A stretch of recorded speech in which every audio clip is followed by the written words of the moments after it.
Hello and welcome to the North Nation Sports pregame show. I'm Jaden Klug. And I'm Spencer Pennington. We're going to be taking a look at some of the Class 6 District 4 games from this week and last week. That's right, Spencer, and we had quite a few games here in the Metro. 8 teams went in and only 4 came out. Let's see who prevails. Starting with Park Hill and Liberty, Park Hill Trojans took out the Liberty Blue Jays 8-3. The 3-seeded Trojans did not flex their offensive muscles because one of their scores being a safety. Good thing their defense showed up because that's how they pulled away from Liberty. Yeah, that's right. It was interesting to see how the game came down to only 6 points, 2 of which were scored on the safety that you already mentioned. The second game that took place last week was Ray Peck taking on Lee Summit North. Last week, Ray Peck came away with a 21-14 victory, and the Panthers' scores were led by 2 receiving touchdowns and a pick 6. That was enough to pull away from the Broncos despite the 172 all-purpose yard performance from senior Keon Mosey. Now getting to the real nail-biter game, Rockhurst was able to escape the Tigers by getting a 17-14 victory. Lee Summit led 14-0 when the Hawklets put together some very productive drives and ended up winning 17-14. Arguably, the biggest play of the game was the game-winning field goal by Owen Lawson, and he will definitely be a big part in this Liberty North game. Yeah, that's a big person to watch tonight. And lastly, we had the blowout game, Liberty North versus Lee Summit West. Liberty North's supreme offense was too much to handle for the Titans. The final score ended up being 31-0, with a big-time performance coming from senior Alex Miller as he had 2 picks, one of which he was able to take back to the house.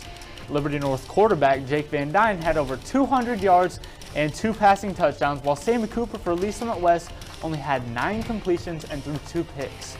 The Eagles look to keep their steam rolling on their undefeated season tonight against the Hawklets. Now let's take a look at the district as it stands now. This week we have 2 matchups, Park Hill versus Ray Peck and Rockhurst at Liberty North.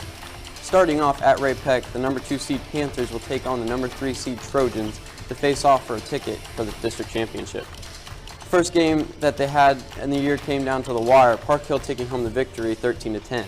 I would definitely expect another close game from both schools. Yeah, I agree. It's going to be a really close game tonight. It's going to be really interesting to watch to see who can make it into the district championship.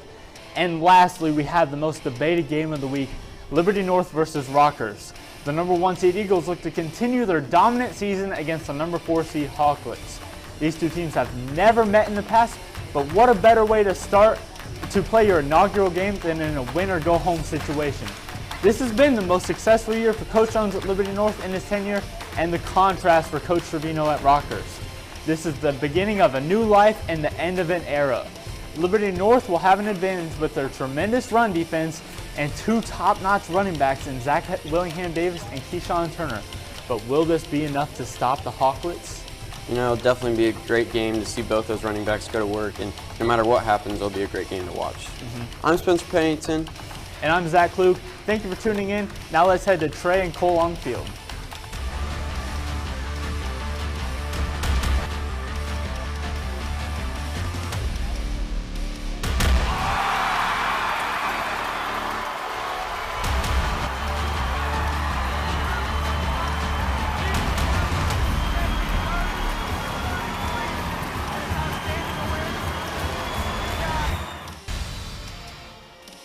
Rockhurst High School, an all-men's Catholic Jesuit school. They're 7-3 on the year, trying to claw their way back to the ship with Coach Severino's final year. Liberty North High School, Liberty Public School District, 10-0 record on the year. It's their best record in school history, number 2 ranked team in the state. Now for sure, and welcome to the campus of Liberty North High School in Liberty, Missouri for tonight's North Nation Sports High School Football Game of the Week. 2 elite football programs go to battle tonight, Liberty North Eagles and the Rockhurst Hawklets. Good evening and welcome. I'm Cole Masters, joined alongside my partner, Trey DeGarmo. We're going to be bringing you all tonight's game action live here on North Nation Sports. Yeah, absolutely cool. We're very excited to get this game underway. The Rockhurst Hawklets are coming in red hot, winning 5 straight games to end the season and start the postseason. And for Liberty North, they're having their best record in school history, 10-0 so far this year. Both teams are going to look to continue their streaks. Yeah, for sure, Trey. Now diving straight into the keys. For Rockhurst High School, they need to win the battle of the trenches. Having a good O-line and D-line on both sides of the ball is going to be great for them. Secondly, they need to pressure Jake Van Dyne, the quarterback. Whenever he gets a little bit of pressure, he tends to throw off his back foot, makes some difficult passes. They need to keep on that on the defense. Then lastly, they need to take care of the football. The easiest way for them to get out of the game is to give the ball to the Eagles. So if they can keep it to themselves and score points on the board, it's going to be a good win for them. Secondly, for the Eagles, they need to stop the run game. If they can stop the run game, all of Rockhurst's offense is going to shut down, and it should cruise to an easy win. Secondly, they need to manage their emotions, not let this game get too big of them. So they need to keep the emotions down, just play it like a regular game, and go out there and do what they do best. And lastly, they need to protect the quarterback, Jake Van Dyne. If they can get him good in the pocket, having time to make good passes, they should cruise to you. Yeah, absolutely. Now looking at some key players, starting with Rockhurst, we have Luke Bishoner and Max Williams. Luke Bishoner's had a great year with 44 catches, 743 yards, and 3 touchdowns. He's a leading receiver on this Rockhurst team and the leading receiver in the game. And Max Williams, 155 carries, 854 yards, and 7 touchdowns. These are going to be the 2 guys that are the most key for them. And with Liberty North, we have Jake Van Dyne and Luke Matthews. Jake Van Dyne is a guy that's in the Player of the Year watch. He's having his best year to date, possibly the best year of any quarterback in Liberty North history. He has 125, 194, 1,986 yards, and 18 touchdowns, only 3 interceptions. And Luke Matthews, he's a leading receiver on this Liberty North team. 24 catches, 624 yards, and 6 touchdowns. These 2 guys' connection tonight is going to be huge for the Eagles. Yeah, for sure, Trey. It'll be interesting to see how these players take out. Let's send it down to the field to see how this plays. Liberty, Missouri in the second round of the district tournament here at Liberty North. The Eagles face off against the Rockhurst Hawklets this evening. Yeah, we've got a great matchup for you guys. Liberty North looking to win their 11th straight game. They're 10-0 on the year, it's their best record in school history. Rockhurst coming into this game very hot. They're looking to win it, and I think it's going to be a great game. Yeah, for sure. And let's take a look at the coaches here in this district game. Here we go. And starting off with Coach Jones of Liberty North. Yeah, Coach Jones, he's been having a great year. It's 135-35 on the year. He's 10-0 in 2019. It's his 3rd year with the Eagles. And, he's part of this Liberty North program that it's done best in school history. We've already said it. But they've set many records. It's only the 2nd time winning conference. And they're going to look to add some more hardware this year. Yeah, for sure. Coach Jones had a rough couple years here at North, but has really seemed to take control here and then really build his program around his kind of core values. This is the 3rd year for the seniors being able to play under him, so coming in, knowing all his values, and getting all that stuff together. He's had an excellent year, 10-0 on the year. It's a great start for the Eagles. Yeah, absolutely. And now with Rockhurst, we have Coach Severino, the legendary coach. It's his 37th year at Rockhurst. 50th year coaching in general. He has 5 undefeated seasons, 7 state titles at Rockhurst. That's a state record. He's part of the Missouri Coaches Hall of Fame. He is 23rd among active coaches in wins. This guy is one of the most decorated coaches in Missouri football history. Yeah, for sure, Trey. And this has been an interesting way to see here his last season come out to play. They've done an excellent job, Rockhurst. 7-3 on the year. Nothing to be ashamed of, for sure. Playing in a really tough conference with CBC and DeSmet all being in those conferences. So having a tough schedule, coming out and getting 7-3 on the year, already here now in the 2nd round of districts. Yeah, Rockhurst does really have a hard schedule. And when we talked to Coach Severino about it, we asked him about the win over CBC and how that might help him with playing harder teams as you go along further in the playoffs. And he said all we play is hard teams. And just taking a look at their schedule, you start off with Rockbridge, Blue Springs, Ray Peck, Blue Springs South, Blue Valley, Bishop Miege. I mean, that is one of the hardest opening games of any school, and that's really why they got off to kind of a rocky start, losing 3 of their first 6 games. And then, of course, going on a legendary streak, beating Battle, CBC, Jeff City, Lee Summit now. And, they've just had a great end of the season, and they're going to look to continue this momentum as we get further and further into playoffs. Yeah, for sure. And as we go down to the field, it seems that the Eagles have won the toss and have elected to kick.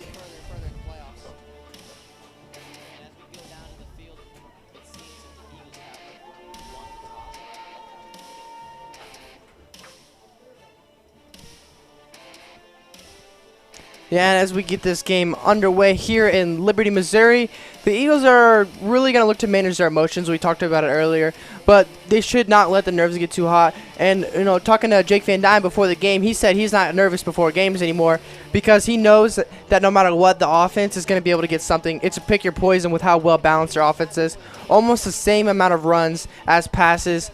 And, no matter what you try to do, if you stack 7-8 guys in the box, Jake Van Dyne is going to beat you over the top. Or if you try to play nickel all the time, you're going to have Keyshawn Turner and Zach Willingham Davis running up the middle all over you. So it's really just pick your poison for opposing defenses.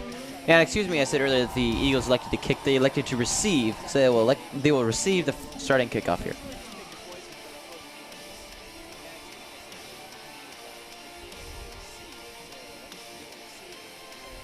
As Rockhurst comes out to the field here, they are led by the stellar kicker from Rockhurst, number 99, Owen Lawson, who is quite literally a cannon for a leg. Yeah, absolutely. We talk about Brady Poole all the time and how good of a leg he is. Well, Owen Lawson possibly has just as good a leg, if not better. For many of you, you may have heard of the legendary Rockhurst soccer coach, Chris Lawson. That is his dad, and Chris Lawson actually retired this past spring, and he said it was in order to watch Owen play more games after he missed the last 3 or 4 games of playoffs because he had soccer games to go to. And, I think it's a really cool decision to see a coach retire from coaching to watch their son. Yeah, for sure, Trey. And as you can see right there, quite a boot. It's going to get a touchback here for the Eagles, and they will start off on the 20-yard line on their first drive.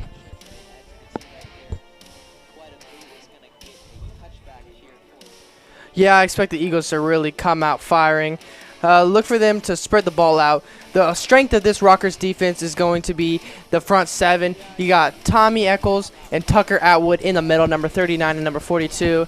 Those guys are going to be a force to reckon with all throughout this game. They've been a force all throughout the season. And the secondary is really what is going to be the weakness for Rockhurst. So look for the Eagles to air it out early in the game. Yeah, for sure, Trey. And on this first opening drive, the Eagles take a snap. Easy. Oh. Looks like they were going to start off with a screen pass there to Warren Bennett, and we'll say that one is a little bit of jitters right there for Van Dyne. One of his first district games, second round of district games that he's played in, so wouldn't expect to see much of that, but an overthrow right there to Warren Bennett. Yeah, the last time Van Dyne played in the second round of districts was his freshman year against Staley High School in a game where he absolutely went off, threw for 3 touchdowns in a game that Liberty North eventually lost. Now a handoff to Zach William Davis, or I should say Keyshawn Turner on his first carry of the night. Yeah, it looked like the tackle was made by number 35, Chuck Ingram. The DN and fullback. Look for Chuck Ingram throughout tonight. He's going to be making an impact on the offense and defensive sides of the ball. You know what? Apologies again. Zach William Davis, not Keyshawn Turner. And just a further notice for the rest of the evening. That mistake I'm going to make almost all night. It's just... Yeah, those two guys are really hard to distinguish up here in the booth. Another run by Davis as he gets a good 2 or 3 yard carry, but nowhere close enough to get a first down. It is going to be 4th and moderate here for the Eagles. Well, and the two guys that I just said, Tucker Atwood, they're just making great play right there and just driving back Zach Willingham Davis.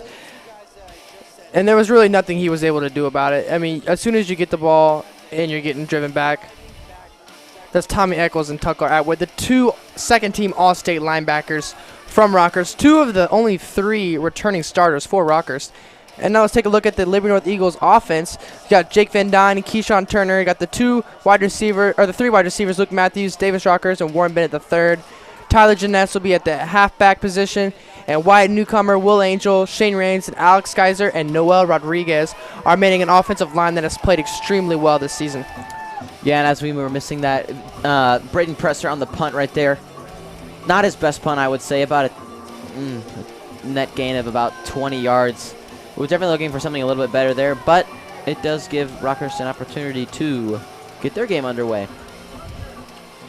Yeah, this Rockhurst offense, expect them to be grounding and pounding throughout this game. They're one of the few traditional 6A schools here in Missouri. Look for them to line up I formation under center. And one of the big storylines for Rockhurst is the return of number 16, Nick Smirt, their quarterback, who's been out since week 4. Yeah, and the run right there from Rockhurst was number 29, Max Williams. One of the players that you have to watch tonight, the running back. I would expect him to get the ball a lot tonight. Yeah, Max Williams is going to be a workhorse for this team. He has 155 carries coming into this game, so expect him to get the ball quite a bit. And as we can see there on the screen, number 16, Nick Smirt, is listed in as 6'4", 225. That's a big man right there, but we will see how he slings the ball tonight. It looks like they're going to have another handoff to... And it looks like a fumble, and Liberty North has recovered. Wow. Big play right there, Trey. And none other than the man, the myth, the legend, the Iron Eagle, number 4, Garrett Lynn. What an excellent forced turn of events right there. The handoff to Williams looked like he got a little bit confused right there, and it came out as a fumble. Let's take a look at that replay. Yeah, lining up I formation. That's just an off tackle run for Rockhurst, and he gets smothered by the Eagles and just coughs up the football right away. And that ball is recovered by the Eagles, going the other way. The Iron Eagle, Garrett Lynn, and the Eagles will get great field position to start this second drive. Yeah, it looks like the ball may have been forced out by number 38, Spencer Troyer, but then eventually recovered right there by Garrett Lynn. Yeah, Spencer Troyer, one of the hardest hitters for this Eagles secondary.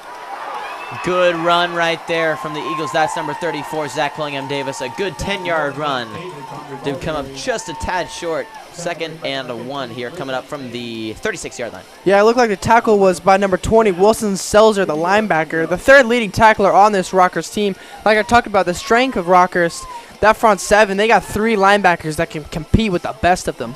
Correction. 2nd down, 1 yard to go. 2nd and 1 from the 37 here. No surprise there. Back to the handoff, and they'll get a 1st down and some more there for Zach Davis as he gets a good 5-yard gain. 1st and 10 for the Eagles. Yeah, Wilson Selzer making the tackle once again from the linebacker position. Zach Willingham Davis getting the first down of the game for the Eagles. And the Eagles are just going right at the teeth of this Rockhurst defense.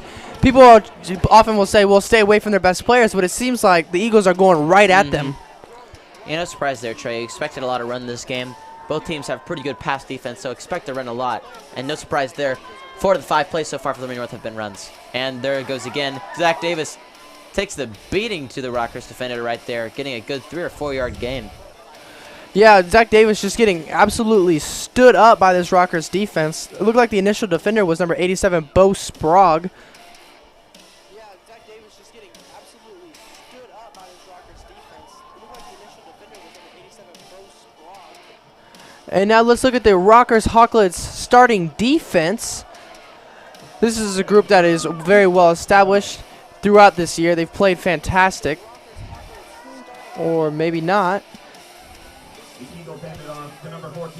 That handoff was to number 14, Warren Bennett. That's going to bring up 3rd and 5 from the 27-yard line. All right, now let's take a look at them. Man up with Cassius Howell, Tim Glazier, and A.J. Frazier, with Cassius Howell playing both ways from that D-line. And Chuck Ingram at D-end also playing both ways. And then you got Wilson Selzer, Tommy Eccles, Tucker Atwood, the 3 linebackers that are so well established on this Rockhurst defense. And with the secondary, Kyle Crum leading the way at corner, and not able to read off all of them, but that's a very good defense from Rockhurst. And it looks like there was a designed screen pass right there from the Eagles as Warren Bennett completes the catch and loses a couple yards, loses 2 at the 30-yard line. And 4th and 7, we'll see what Jake Van Dyne in the offense decides to do right here.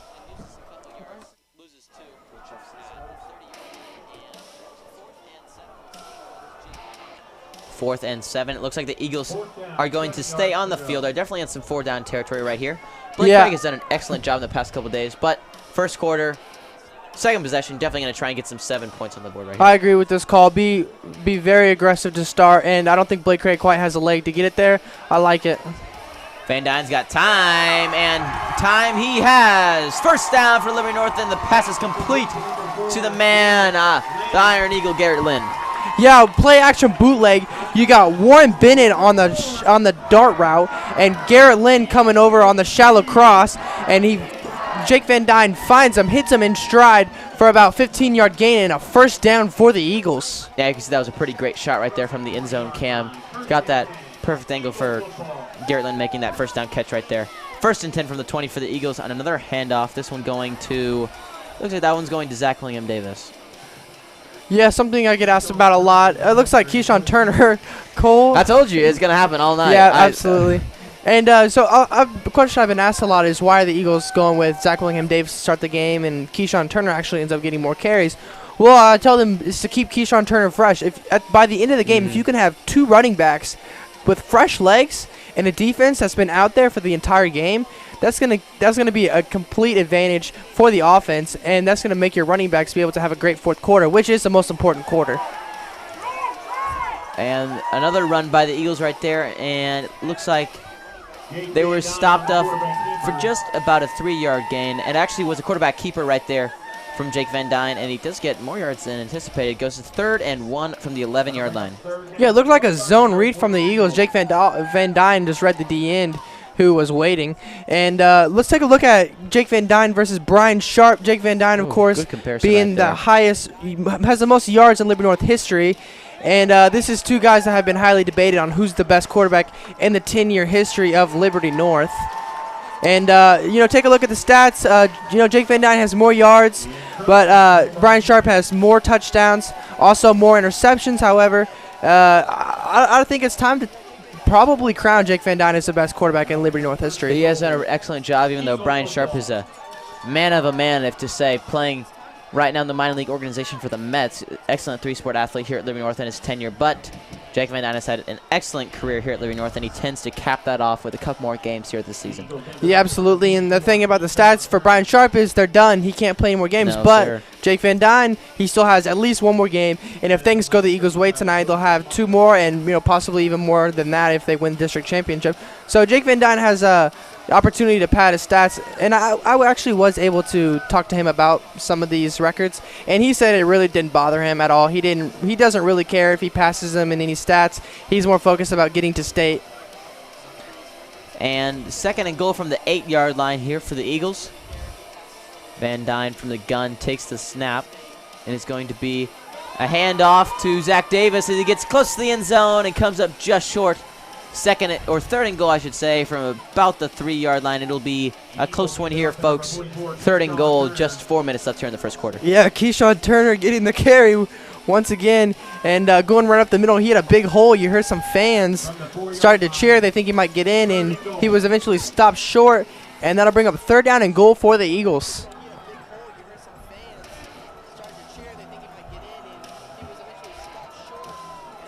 Eagles awaiting the play call from Coach Jones. Looks like the Eagles are going to be lining up with a tight end, Garrett Lynn. The run from Keyshawn Turner, and he just can't quite get outside of the Rockhurst defender. He's going to go out of bounds at about the 5-yard line. It's going to bring up 4th and goal. And no surprise, just trying to get on the board right here. Need to get some points as Blake Craig comes out on the field. Yeah, once again, I think Coach Jones is making a good decision. Once you get down into this area and early in the game, you just want to get the points. I think the most important part early, especially in the first half, is to just get as many points on the board as possible. Yeah. Don't be so worried about, getting touchdowns, what looks better, time the game, or whatever. Just get points on the board. So I agree with this decision. And the kick from Craig is up, down the middle, and good for Liberty North's field goal. Blake Craig's been on fire the past couple of games. 3-0 Liberty North after that second drive. Yeah, Blake Craig so far perfect in this postseason for the Eagles. He made all of his extra points last week, made his 1 field goal, and now has made his 1 field goal this week. And that'll give Liberty North Eagles a 3-0 lead. Yeah, for sure, Trey. As Blake Craig he's had on the kickoffs or on his scoring of his PATs in his field goals, he has had 44 PATs made out of 45 attempts. He's only missed 1 PAT. While his field goal percentage has been a little bit lacking, he's 6 for 11 on his field goals and puts one in their book there, 7 and 12 actually. So that percentage keeps it climbing as his confidence gets higher and higher.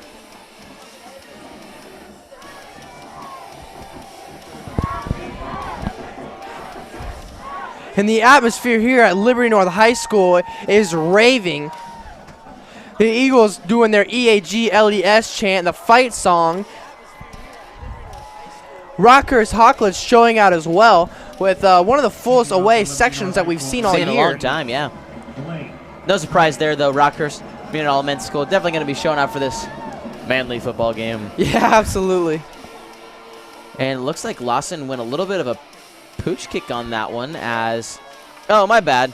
Blake Craig makes the kick on that one. There's no surprise there. Blake Craig's been kicking like that all night.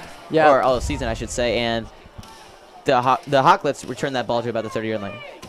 Yeah, the Eagles really, pretty much all season after, I believe it was week 1, where they were kicking it to Keon Mosey the whole game. After that, they scrapped it, and they started kicking pooch kicks, and I think it's been a little bit better ever since.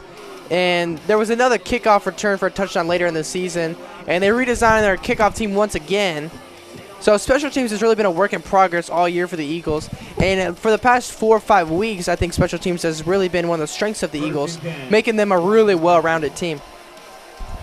Smirt from under the center takes the ball. He's got plenty of time in the backfield, but well overshoots his intended receiver.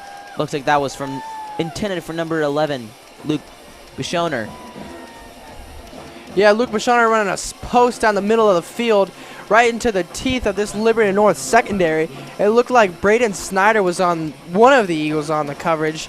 And look, Nick Smirt with his first pass attempt after getting hurt in week 4 and just overshot his target. But it looked like it was triple cover, so if it had been accurate, it might have been intercepted. Yeah, that was a difficult pass to throw for sure. And another run play right there from the Eagles, and it looked like that was going to be number 29, Max Williams again. No surprise as they get another handoff to him. And Smirt's pass definitely did not look, it wasn't the best pass in the world, but again, as you said, first pass back from the injury. All right, and we have Joe Kelly from Rock State. Thank you for watching, Joe. Yeah, I believe we've opened up the comments on the stream for this week. And it's going to be really interesting. I hope you guys comment where you're from and who you are. It'll be really interesting to see where everybody's watching from.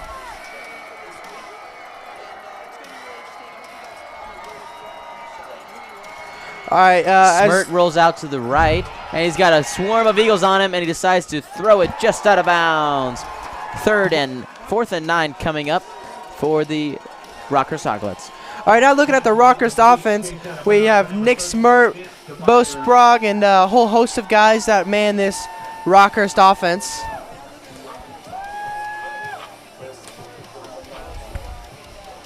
And the strength of this Rockhurst offense is definitely the running game. You have a great receiver like Luke Bishoner with over 800 receiving yards, and that's with a backup quarterback for most of the year, Bobby Hummel. Ooh, a big snap. It is blocked! Oh my goodness, I saw that coming from a mile away, Trey, not gonna lie. That ball was a rough snap. Get off the field. They gotta get off the field as the rough snap high in the air to the kicker right there. Punter Owen Wilson got a high punt, and it was up in the air, and number 11 for the Eagles, Austin Haas he was came in. flying off the end. If I maybe don't think I'd be wrong to saying here, Austin Haas is one of the fastest players at Liberty North in all sports. So him coming at you right there, that's the closest one we had to a blocked punt all year, and that one ended up coming through. Excellent field positioning for the Eagles now, starting on the 8-yard line instead of potentially back in between the 20-yard line. Yeah, absolutely. And special teams is probably the strength of this Rockhurst team with Owen Lawson as the kicker. But it looks like the Eagles have just taken that. We had a bad snap, and Austin Haas came flying off the end, and he was there probably a second and a half early, which is an eternity. And now we have a run from the Eagles. Look like Tyler Janess, and that'll get them to about the 5-yard line. Well, if that's not a way to hype up the Eagle offense, I don't know what it is, Trey, right there. Coming off 3 big stops on the play, and then coming in and getting a big stop, a huge stop, I should say, on a punt, on a blocked punt. Sets the Eagles up really good here. Yeah, so far the Eagles' defense and special teams, no first downs given up, a blocked punt, and a forced fumble and recovered fumble. Just great job from this Eagle defense. Yeah, they've done an excellent job already, Trey. Looks like it's designed, rolled out to the left for Van Dyne, and is caught by Bennett. It is a touchdown! Jake Van Dyne to Warren Bennett as number 14 dives for the end zone pylon and gets in. Liberty North 9, Rockhurst nothing. Yeah, we got some laundry on the field, however, but it might be coming back. But just watch the patience from Van Dyne. He sees the D-end, Cassius Howell, trying to jump and make a play. He waits until the perfect time to throw it to Warren Bennett, and Warren Bennett dives into the end zone for a touchdown. That was a fantastic play and great patience from Van Dyne. Van Dyne was able to throw it through to the defender there, and Warren Bennett making one of the most athletic plays I've seen him made all season, diving for the pylon there while in stride, and it turns out the penalty was dropped. So the Eagles get up for another big score right there as Craig comes back out on the field to kick a PAT. Yeah, that's Warren Bennett's 3rd receiving touchdown of the year, and it's actually his 10th overall touchdown in his career between rushing and receiving. And that'll put the Eagles on the board once again in this first quarter. Eagles so far soaring in this first quarter. Yeah, for sure. And the PAT from Craig. The snap, it's up. Whoa, and that one was good from way long. 10-0 Liberty North.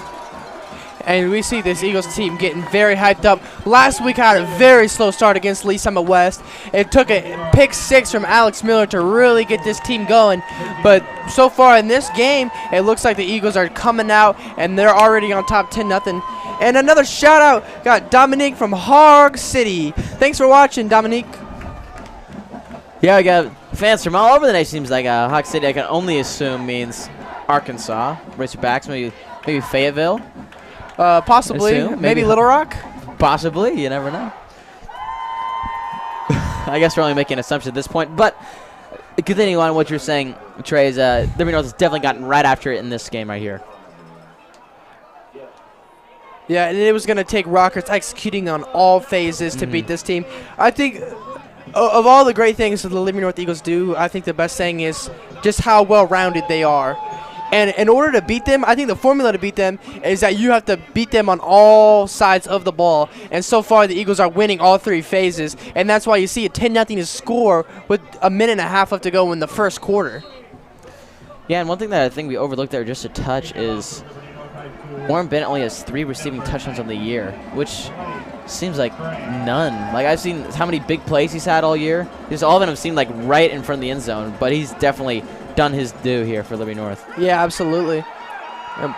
And Blake a big Craig. kick right there from Blake Craig. And it looks like the penalty maybe was on Rockhurst, not dropped, so it does move them up to the 50 because they do not normally kick from the 50-yard line as Blake Craig gets one of his first touchbacks of the year.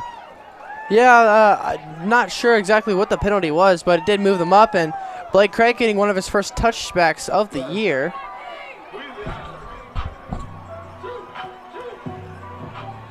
And a big shout out here for all you watching at home. We have a new YouTube standing record at 700 viewers. So shout out to everyone who's watching. Thank you so much for really supporting our program here. We had to pull a lot of strings to get this to go together tonight. Especially thank you to Coach Greg Jones and the Eagles pulling some strings, paying some cash to be able to get us to go to produce this game for you guys tonight. So make sure when you have a chance, thank Coach Jones and the football team.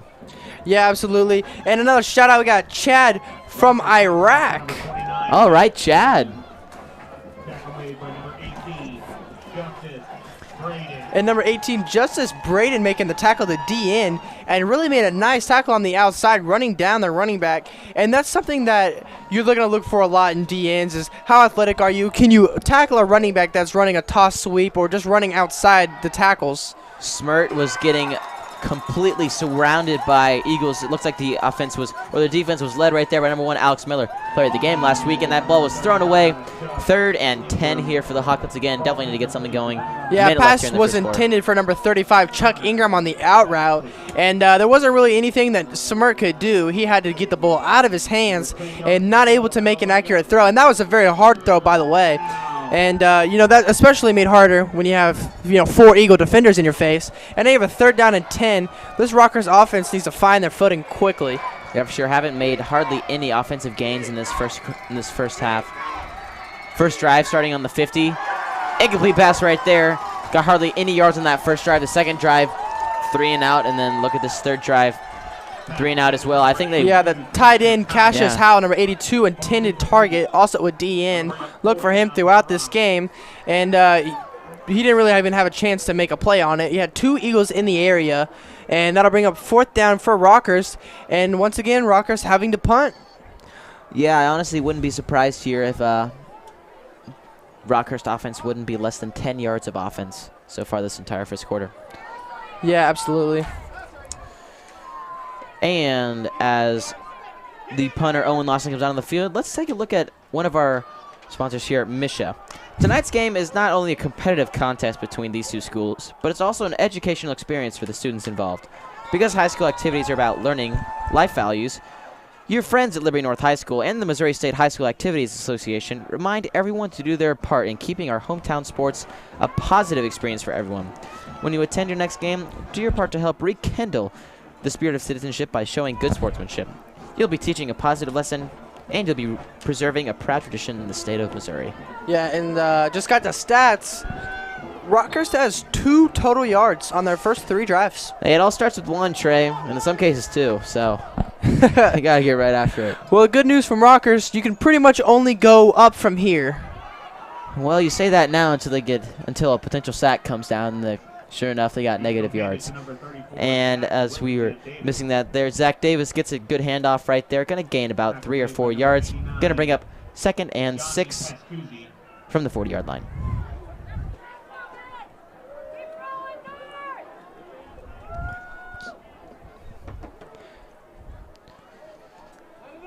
Yeah, it looks like some communication going on between Coach Shamora, it looks like, and Jake Van Dyne. And it looks like they're going to run down the clock to the end of the first quarter.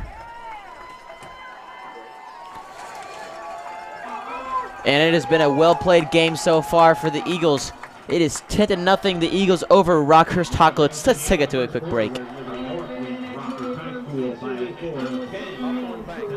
And its customers and their dreams for the future. About 5 years ago, when we had a smaller space and it was time to move, I had a vision for what I wanted, and Hawthorne was the one that could see the vision. Honestly, I don't think it could have happened without Hawthorne Bank. I'm Kent Peterson, Market President for Hawthorne Bank. We are proud to support Liberty Public Schools and the Liberty community. Hawthorne Bank, Equal Housing Lender, member FDIC. And 5, 3, 2, 1. Creating innovative sports content to entertain and thrill our community. Professional broadcast environment for tomorrow's television professionals. And professional service for our district partners and its stakeholders. Niles Media Group. Excellence today. Innovation tomorrow. Exceptional service always. Hawthorne Bank believes in its customers and their dreams for the future.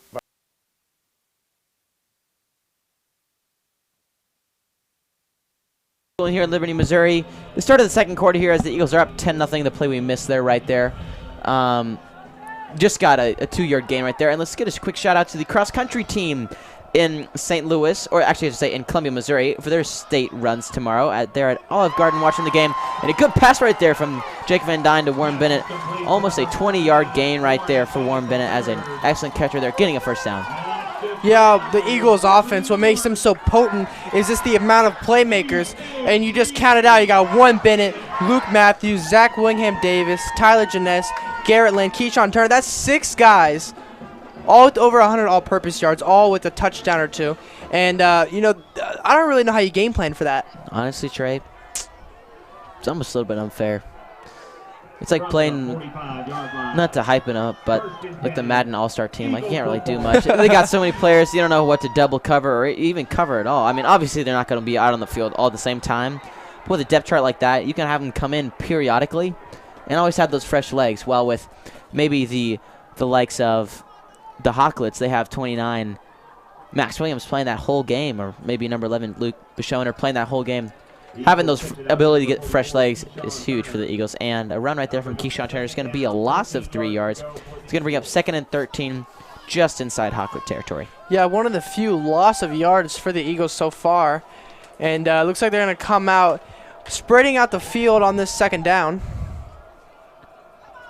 2nd and 13 as Van Dyne takes a snap. He's getting pressured by some Hocklets and decides to make the unconventional screen pass right there. And looks like they get back to the line of scrimmage, getting a 1-yard gain. 3rd and 12 coming up here. Yeah, the Rockhurst Hocklets making a big, just kind of looked like he hip tossed him almost, just throwing him over his shoulder, and just a big hit. Good stop for Rockhurst to bring up a 3rd down and long for the Eagles. 3rd and 12 here for Liberty North, and we'll see what happens here. Maybe they go back to a pass or run, just get some yards on them, because they are definitely in 4th down territory, and they do stay with the run. And a good idea right there is Keyshawn Turner gets a little bit tripped up, but still gets about a 5 or 6 yard gain. It's going to bring up 4th and moderate. We'll see what Coach Jones decides to do here. Looks like it is going to bring up around 4th and 7. And not a bad idea. Already up 10-0 here in the 2nd quarter. Let's hope that Braden Presser can get a good punt within the 10-yard line. Would be an excellent use of the punt here.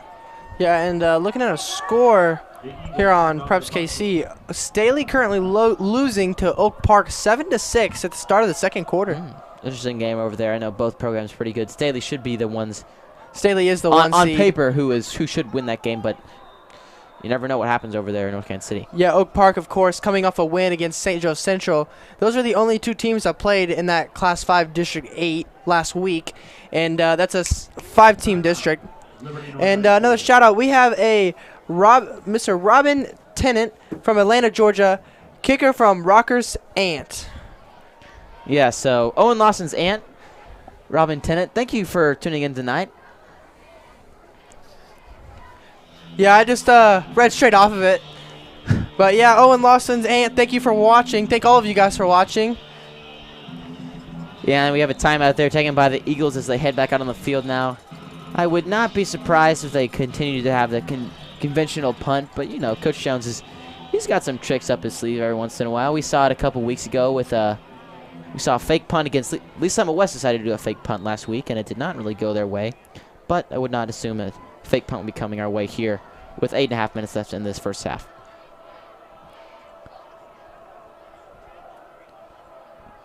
Yeah, Rockhurst. Ooh, high punt right there, but return man. Braden Presser, he's got quite the height on him right there. Oh, he fumbled it! Oh, no. And it looks like Eagle Rockhurst football. cannot catch a break right now, Trey. What a play from the Eagles right there. It looks like that one was the punt right there. It is muffed. And right then and there, picked up by the Eagles. That one looked like it was going to be received by number 40, Andrew Stevenson, making the play right there. And let me count how many that is. That's one fumble, one muffed punt, one blocked punt. So Rockhurst really not having it go their way tonight. Yeah, Andrew Stevenson getting the turnover chain. A great shot. I got Alex Miller, Connor Baxley surrounding him, and Nick Bogart. Connor Baxley, and you know, he's one of the guys that's been holding the turnover chain quite often this year. And Eagles just been dominating special teams so far in this game. And you know what, Trey? I don't think I'd be wrong to say, besides Brady Pohl, I do not think that this is Liberty North's one of their best all-around special teams they've had in a long time. Yeah, I would have to agree. I think the Liberty game was kind of the low point for the kicking game and special teams. And ever since then, I think Blake Craig has gotten a lot better, and our special teams has gotten a lot better. And let's take a look at around the district. Park Hill beating Ray Peck 7-0. The winner of that game, of course, playing the winner of this game right here. So make sure to keep your eyes peeled on that game. We'll make sure to update you guys. So these are the two games that are going to affect the winner of this district. Yeah, for sure, Trey. And that, building on what we said earlier, a lot of people think that the special teams is built all around the kicking or the physical gear, but really it's not. As you can see right there, it was built all around the receiver and the defense. So special teams had a lot of aspects, and overall, I think Liberty North has been lacking in some of those in the past couple of years, but all around they have good kicker, good defense, and good receiving. So they've had an excellent time this year. One of the best special teams I've seen in a long time. Yeah, and great execution.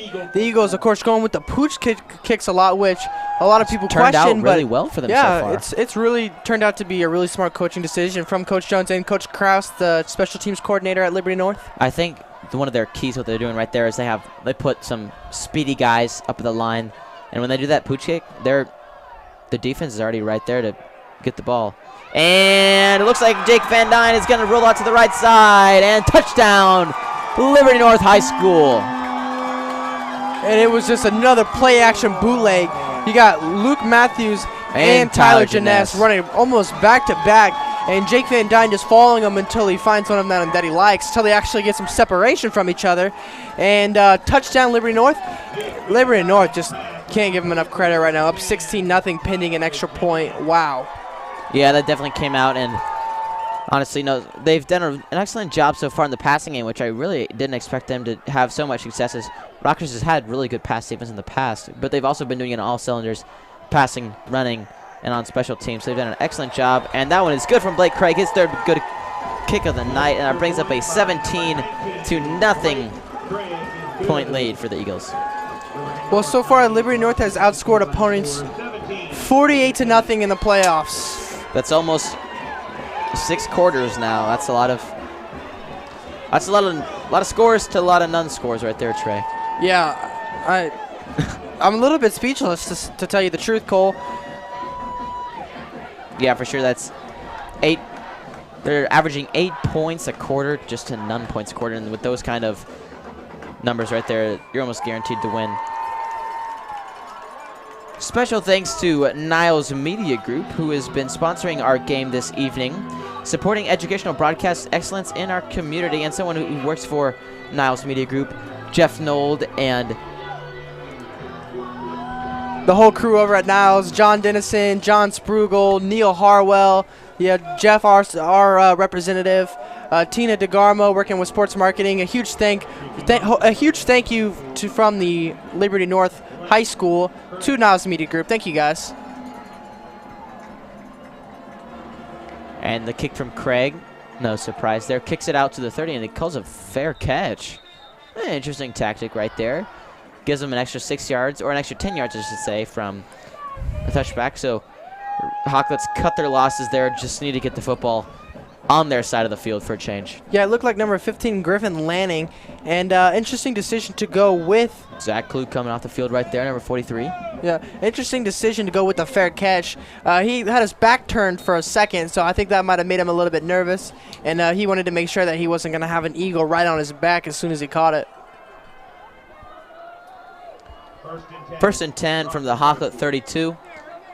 And it goes back to the run game that hands it off to number 29, Max Williams. Yeah, it looks like Alex Miller and Angel Stevenson among a couple of Eagle tacklers. That'll be about a 2-yard gain. And Rockhurst is really going to look to get something going here on this drive. They haven't been able to really find their footing yet. And if they want to get back in this game, they're really going to have to get it going.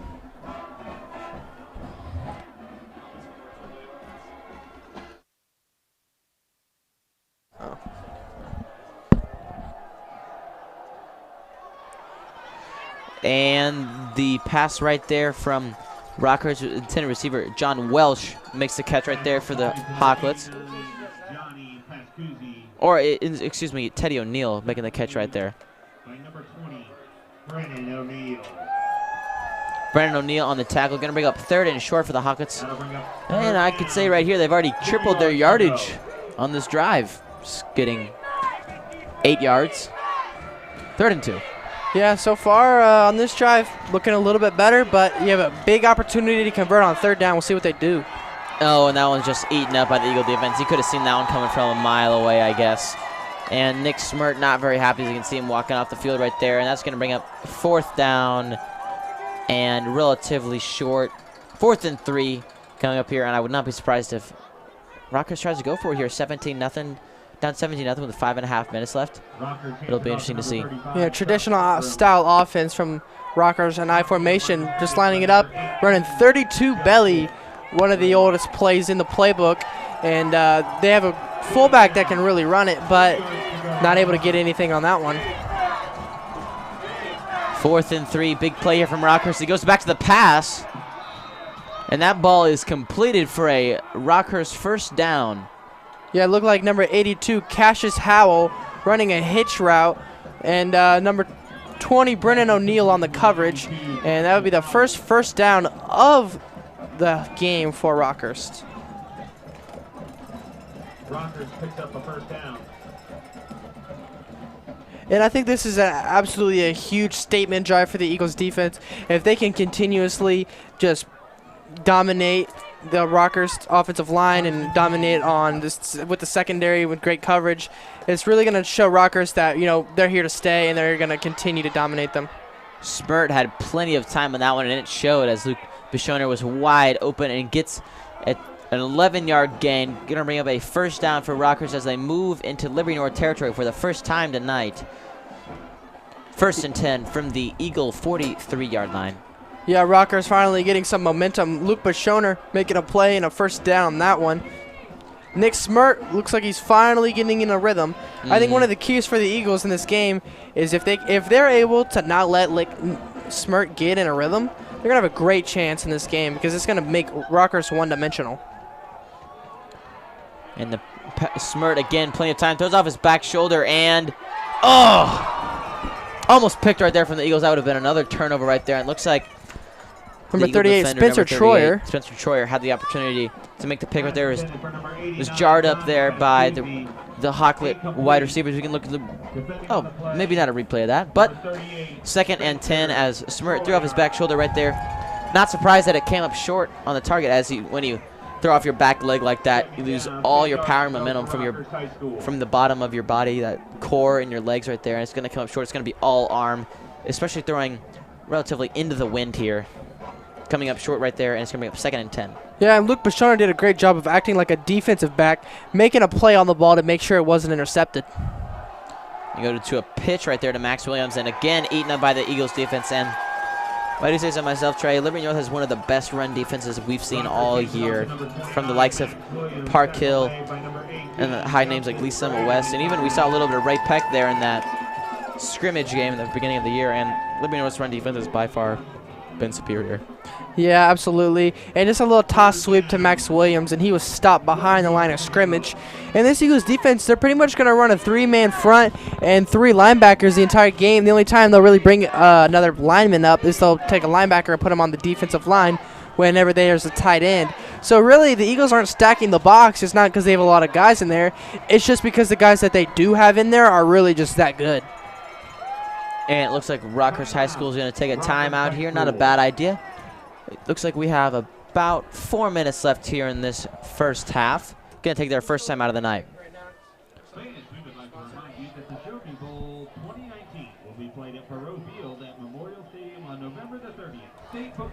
And one of the winner of this district, which is Class 6 District 4, will play the winner of Class 6 District 1. And this is the bracket for it. You had DeSmet beating Pattonville last week, CBC beating St. Louis University, Francis Howell over Francis Howell Central, Hazelwood West getting upset by Hazelwood Central, and of course the 2 big teams, DeSmet and CBC, the 1st-ranked and 3rd-ranked teams in the state respectively, coming from this district. Yeah, for sure, Trey. And if that's not the biggest game of the night, besides this one here in Liberty, I don't know what would be. DeSmet already beating up on CBC this year with a large margin of victory. Would not be surprised if another victory comes out of DeSmet, but that will be the inevitable opponent of whoever wins this district. Yeah, and I really think that's going to be one of the tell-all games. Rockhurst beating CBC 41-14 earlier in the season. So we'll see how beatable DeSmet is, because there's talks about them being possibly one of the best teams in Missouri high school history, with, I believe, 5 D1 recruits on both sides of the ball. Crazy, crazy. And once again, if it does get to that point, if push comes to shove and Liberty North does end up getting to the semifinals, we'll not have an opportunity to broadcast the game, as it will be in St. Louis, as you said in the earlier broadcast last week, that there's no chance of a home semifinal game here for the Eagles. Yeah, unless they get upset. Well, actually, no, because so you guys know, the criteria for it would be, of course, chilly night here at Liberty North. They're only 38 degrees, feels like 35. Big pass from Smirt, and big it was. It was almost through the uprights. Yeah, intended for number 20, Wilson Selzer, the linebacker and wide receiver. But I was mentioning the criteria. The first one is whoever has hosted less playoff games will be the home team. Well, Liberty North is going to host the max amount of playoff games. And the number 2 criteria is whoever didn't host their district championship will get to host it, while Liberty North will be hosting it. And then the 3rd criteria would be, in an odd year, the team on top of the bracket would get to host, and the team on bottom of the bracket in an even year would get to host. And it is an odd year, so the tiebreaker would go to whatever school that Liberty North could end up playing, if they are able to make it to that point. 2nd and 10 for the Hawklets, and Smirt wisely steps out of the pocket and slides down for about an 8-yard gain. It's going to bring up 3rd and 8, or 3rd and 2, I should say. Interesting spot, about 3rd and 5 instead at the Eagles' 24-yard line. Yeah, I have to think that Nick Smirt got a little bit nervous there, injured his collarbone, for those of you wondering, in week 4. And that he said he was hoping to get back by the end of the season. And after winning last week with Bobby Hummel as the backup quarterback, Nick Smirt was able to get in there this week and start this game and finally come back for the rest of his senior season. Hand off to Williams again, and he has been stopped up all night here, Trey. 4th and 4 from the Eagles' 24. Yeah, Max Williams on the carry, and that'll bring up 4th down. It's going to be interesting to see what the Rockhurst Hawklets are going to do on this one, as they do have the lights-out kicker Owen Lawson, as we've already mentioned.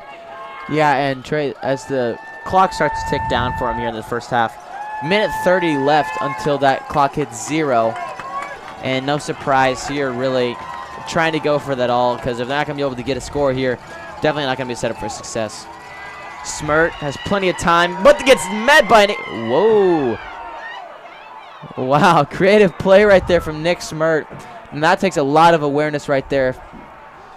As we can see that, just as expecting, as a replay here, he does not even see, but Alex Miller right there misses a tackle, but it's already met by another Eagle defender, and he makes the, or I should say Chase Jones missing the tackle right there, and instead of taking the sack for the loss and turnover on downs, tosses the ball wisely for a first down for Rockhurst. Yeah, absolutely. It was a great job by Nick Smirt to keep the play alive. It's 4th down. The worst thing you could do on a 4th down is take a sack. Yeah, no because if you throw an interception, it doesn't matter because the other team would be getting the ball if you took a sack anyway. So wise decision from Nick Smirt to get rid of the ball no matter where he's at. And it just so happened to be to a wide open receiver for a first down. And a big play right there as the wide receiver stays inbounds as the clock continues to roll now. 38 seconds left in the first half as Rockhurst still has 2 timeouts, but they're definitely not going to try and want the clock to run down. First and goal from the 5. 30 seconds left here. And wisely, Rockhurst Hawklets call a timeout. Their second charge timeout of the half. Timeout, Rockhurst High School. Yeah, and this is going to be a huge play in the red zone for the Hawklets. You know, something that games always come down to, games that come to the wire, is how have the teams converted in the red zone. Yep. And this is the first trip to the red zone for the Hawklets, as Liberty North has had 2 or 3 already. Well, they have had 3 because... Yeah, 3 trips, and they've scores, gotten touchdowns on 2 of them and a 1 field goal on the other one. So they have at least gotten points on all of their trips. And as long as the Hawklets, excuse me, are able to take care of the ball, they should come away with points here. It's just a matter of whether they are able to punch it in for a touchdown. And this is a time where you really have to start being careful if you're the Hawklets. You only got 30 seconds. They're a traditionally running team, so if they wanted to run it up the middle a couple of times, that might run the rest of the clock out. So they really need to be careful about what they do. But if they decide to throw the ball a few times, they will have enough time. 30 seconds left with the ball at the 5-yard line, and you have 4 downs to do it. I think the Hawklets have they have a great opportunity here, and there's a lot of options for them. Yeah, for sure, Trey. The only thing I would say about that is the one thing is there's not a lot of inbounds room in between the 5 and the goal line, so the odds of them getting down inbounds and not scoring a touchdown are relatively slim. But as you can see, it's happened many times before, just on run or short pass plays just like that. Yeah, and the defense in this has an advantage on the offense because they don't have 11 players. They have 12. They have the out of bounds. They can use the sidelines and the outside of the goal of the end zone, excuse me, as their 12th defender. And that if they do it right, they can use it to their advantage. Yeah, smaller field. And Smirt's got no one on him right there as he easily met by a group of defenders. Looked like that one was led by number 1, Alex Miller on the rush. On the assault, I should say, as second and goal here. 28 seconds left. Yeah, Nick Smirt with a wise decision to get rid of it. The golden rule of 2-minute drill, don't give up a sack. You absolutely can't. If you're Nick Smirt, you have to get rid of the ball, and he did. And that still leaves them with a good opportunity to score.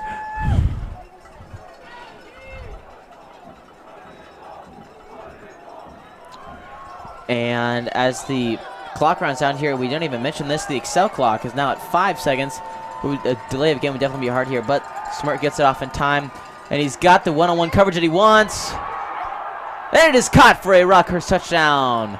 Luke Bashoner in the corner of the end zone, and that was just a fantastic throw. You have a back shoulder. Bashoner's running a fade. He has one-on-one with Spencer Troyer and Brady Snyder over top, and just a back shoulder, throws it to the side of the end zone. Really good throw to where only Bashoner could catch it, and he just made a really nice play on it. Yeah, and you know the defense can only hold up for so long. That was an excellent drive by the Hawklets as they've had adversity all night, and wow, look at that kick. Oh my goodness. I haven't seen a leg like that since Brady Pohl played it here last year. Anyways, just a little bit of a tangent there, but Liberty North played some excellent defense all game, especially that drive right there. They did really all they could, but Rockhurst really showed out and beat him on that drive. It happens. Yeah, Spencer Troyer, so far, he's been just following around Bashoner. Of course, he's their #1 receiver, and Troyer's really locked down some of the best receivers in the Kansas City area. He had Jalen Knoll from Park Hill. Ramon Shelton from Staley barely did anything, and he's been tearing up defenses left and right this year. And he had Trevor Cardell, the All-State, previously All-State last year, was Trevor Cardell, and he didn't seem like he really did anything. The only thing he actually did all the game was that long touchdown that got called back. And Troy once again tasked with another great receiver in Bashoner. And so far, Bashoner's had a better game than some of those guys have. Yeah, for sure. He's done an excellent job so far. And one big piece of that score right there, as if you remember back to the original kickoff, as Liberty North received at the beginning of the game, so Rockhurst will receive the second half. So depending on how this drive goes, the Hawklets could very easily go back-to-back. Well, I'll be darned, Trey. It's a big Eagle birthday tomorrow for you, isn't it? Yeah, big one, big 1-8. Who's an adult now? Yes, legally, because when you turn 18, you are automatically an adult. Yeah, you just mature and now not a boy anymore. Matured beyond my years, just overnight. Not there yet. Still got a few hours, though. Well, I don't know what would be better than maybe an Eagle victory before your birthday. Could possibly. Absolutely. And it'll be interesting to see what happens here as, if I'm Coach Jones, up by 10, 20 seconds after the game. One of the worst things you could do right now within the 10-yard line is turn the ball over. Give up a turnover. So I would not be surprised if they take a knee, but they're not going to go take a knee. I would going to go for maybe a Hail Mary here or there. Ends up just being a run to Keyshawn Turner. No surprise that not met by a whole swarm of Hawklets, as they do run a little bit of a prevent defense there. And it looks like we have a timeout being called on the field. Really? That's rather odd if Liberty North is going to let the time roll, but Rockhurst. All right, Liberty North calling a timeout. Interesting. Okay. And looking at some scores from Class 6 District 2, Blue Springs currently beating Fort Zumwalt West, the 1 seed, 10-7. And that's a game that's been highly debated. Fort Zumwalt West, people looking at as possibly one of the best teams in Missouri. But with the strength of schedule from a team like Blue Springs, perhaps their record doesn't tell the whole story about how good they really are. So they are currently winning. Blue Springs South up 14-6 on Troy Buchanan. Blue Springs South has absolutely been on fire lately. That was a team that only had 3 wins in the regular season, but 2 of them were in the last 2 weeks. And they have just been rolling here and at the perfect time. And as you mentioned, that the Park Hill Trojans actually are tied up now with the Ray Peck Panthers, I should say, 7-0 or 7-7 now. 2nd and 10, Eagle football. Yeah, and looking at Keyshawn Turner's stats so far this year, 137 carries, 978 yards for 13 touchdowns, 7.1 yards per carry. He's played absolutely fantastic this year, and that's why this offense is able to be so balanced, is because they have a running back that's able to get 7 yards a pop. Yeah, and as the second quarter runs down, the first half comes to an end as Liberty North is now leading 17-7 over the Rockhurst Hawklets.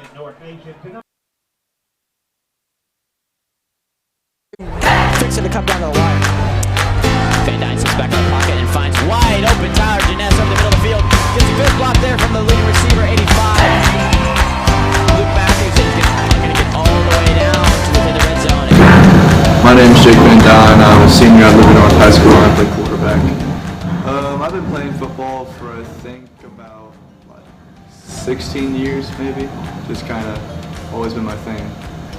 My relationship with Coach Jones, we have a great relationship. He's my position coach, so we get to work together all the time, and I mean, we're on the same page, we're clicking, so love the dude. I really like Kanye West before a game. I've been listening to Baby's new album before the game, so I really like this type of music to hype me up. Favorite place to eat? I really like Smokehouse Barbecue in Zona Rosa. That's probably one of my favorite spots. It's really good. I like hanging out with my friends a lot, like going to haunted houses and stuff like that during the fall. Just a lot of different fun stuff we do.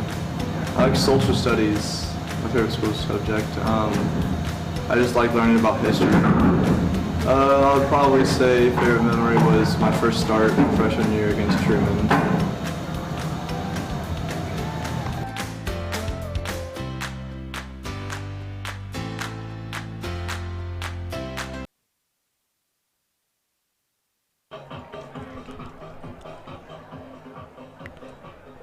And let's take a quick look of Coach Jones' soundbite on Coach Severino's tenure here at Rockhurst High School. You and the team have an opportunity to play legendary Kansas City coach Tony Servino and possibly his final game of his career. From a coaching standpoint, what does that mean to play a coach like that? Well, have nothing but respect for Coach Severino. I've known Coach for a long, long time. When I first got into coaching, matter of fact, I went and spent a day with him and kind of picked his brains and asked him several questions about programs and how to run programs.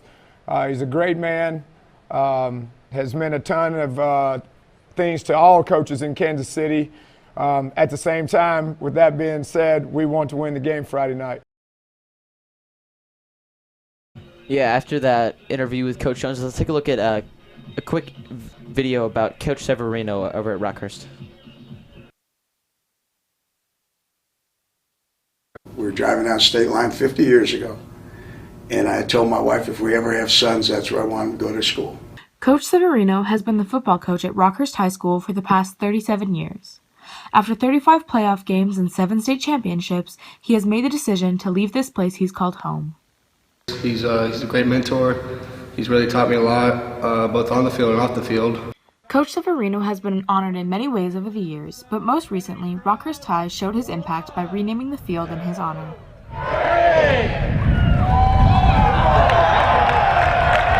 When we found out, I think even all the young guys, we all realized that this is the year that we need to step up. When this job opened up, this is where I was going to go, and it just everything worked out.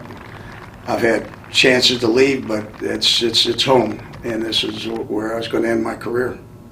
As we head into the end of the 2019 football season, Coach Severino leads his team out to the field for tonight's second quarter. I've always wanted to make Coach Seth proud, and I especially wanted to send him off happy since it's his last year, and it definitely adds fuel to the fire.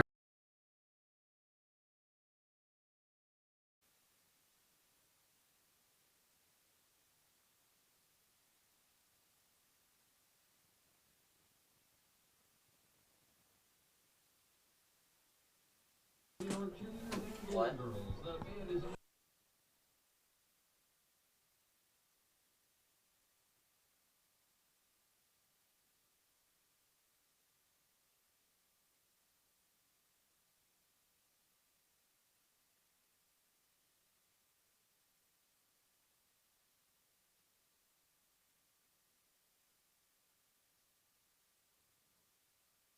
From British heavy metal vocalist Ozzy Osbourne's debut solo album, Blizzard of Oz, released in 1980.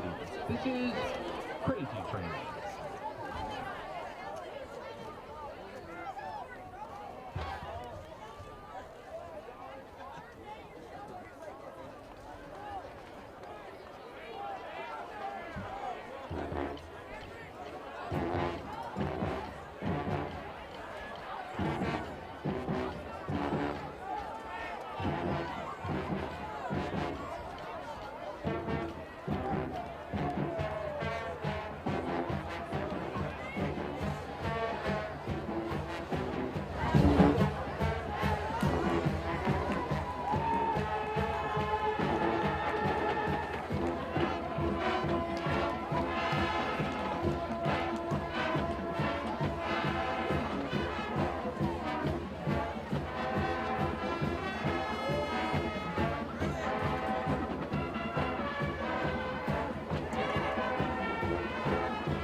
Alumni Band Night, the Screaming Eagles would like to pay tribute to the formative years of Liberty North High School by playing the alma mater.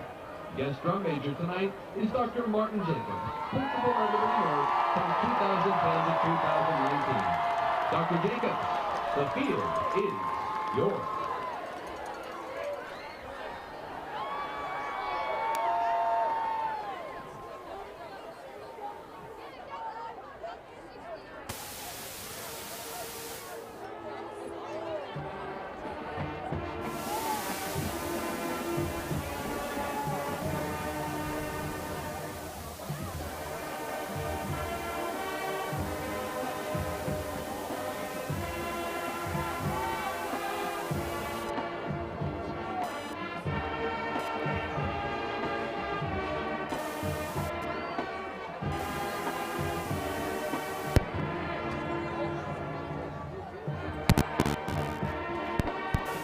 Oh, you got it on that side? Big boy.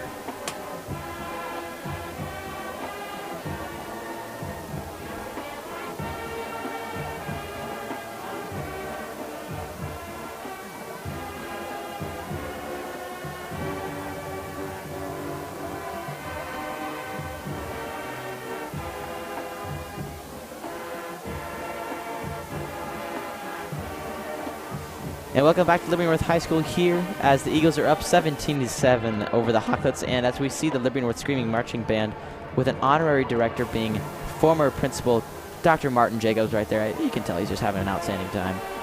As we see Dr. Jacobs being an honorary conductor here, and he's done an awesome job in his tenure at Liberty North. We were sad to see him leave the school, but he has always left an outstanding mark on the school, and as you can see here on the student body as well.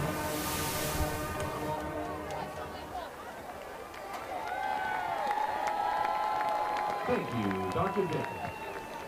To close Alumni Band Night, the Screaming Eagles would like to pay tribute to the 2019-2020 school year. All the great things that have happened and all that are yet to come by performing the Liberty North fight song, We Are the Liberty North Eagles. Guest drum major tonight is Dr. Precious Kurth, current principal at Liberty North. Dr. Kurth, the field is yours.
This past weekend, a record number 35 Liberty North band members earned all district honors in the Kansas City Metro. And welcome back to Liberty, Missouri here at the second round of district game before Liberty North 17 over Rockhurst mere 7. And let's take out the district standings here in District 4.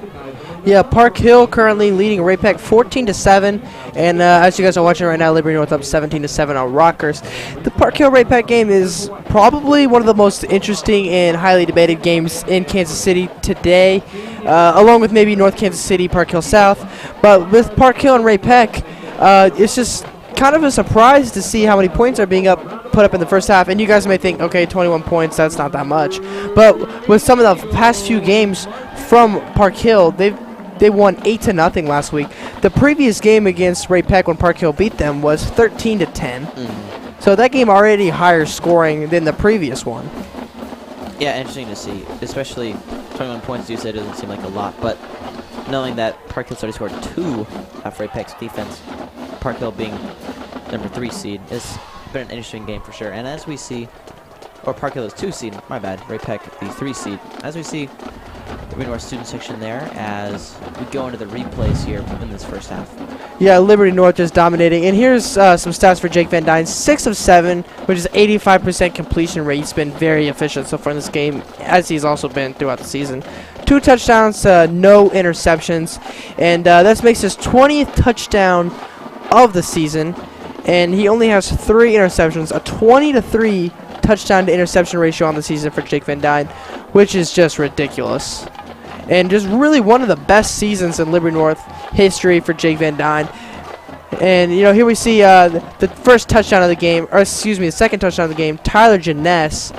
And Luke Matthews kind of crunched up a little bit. Tyler Janess eventually getting the touchdown.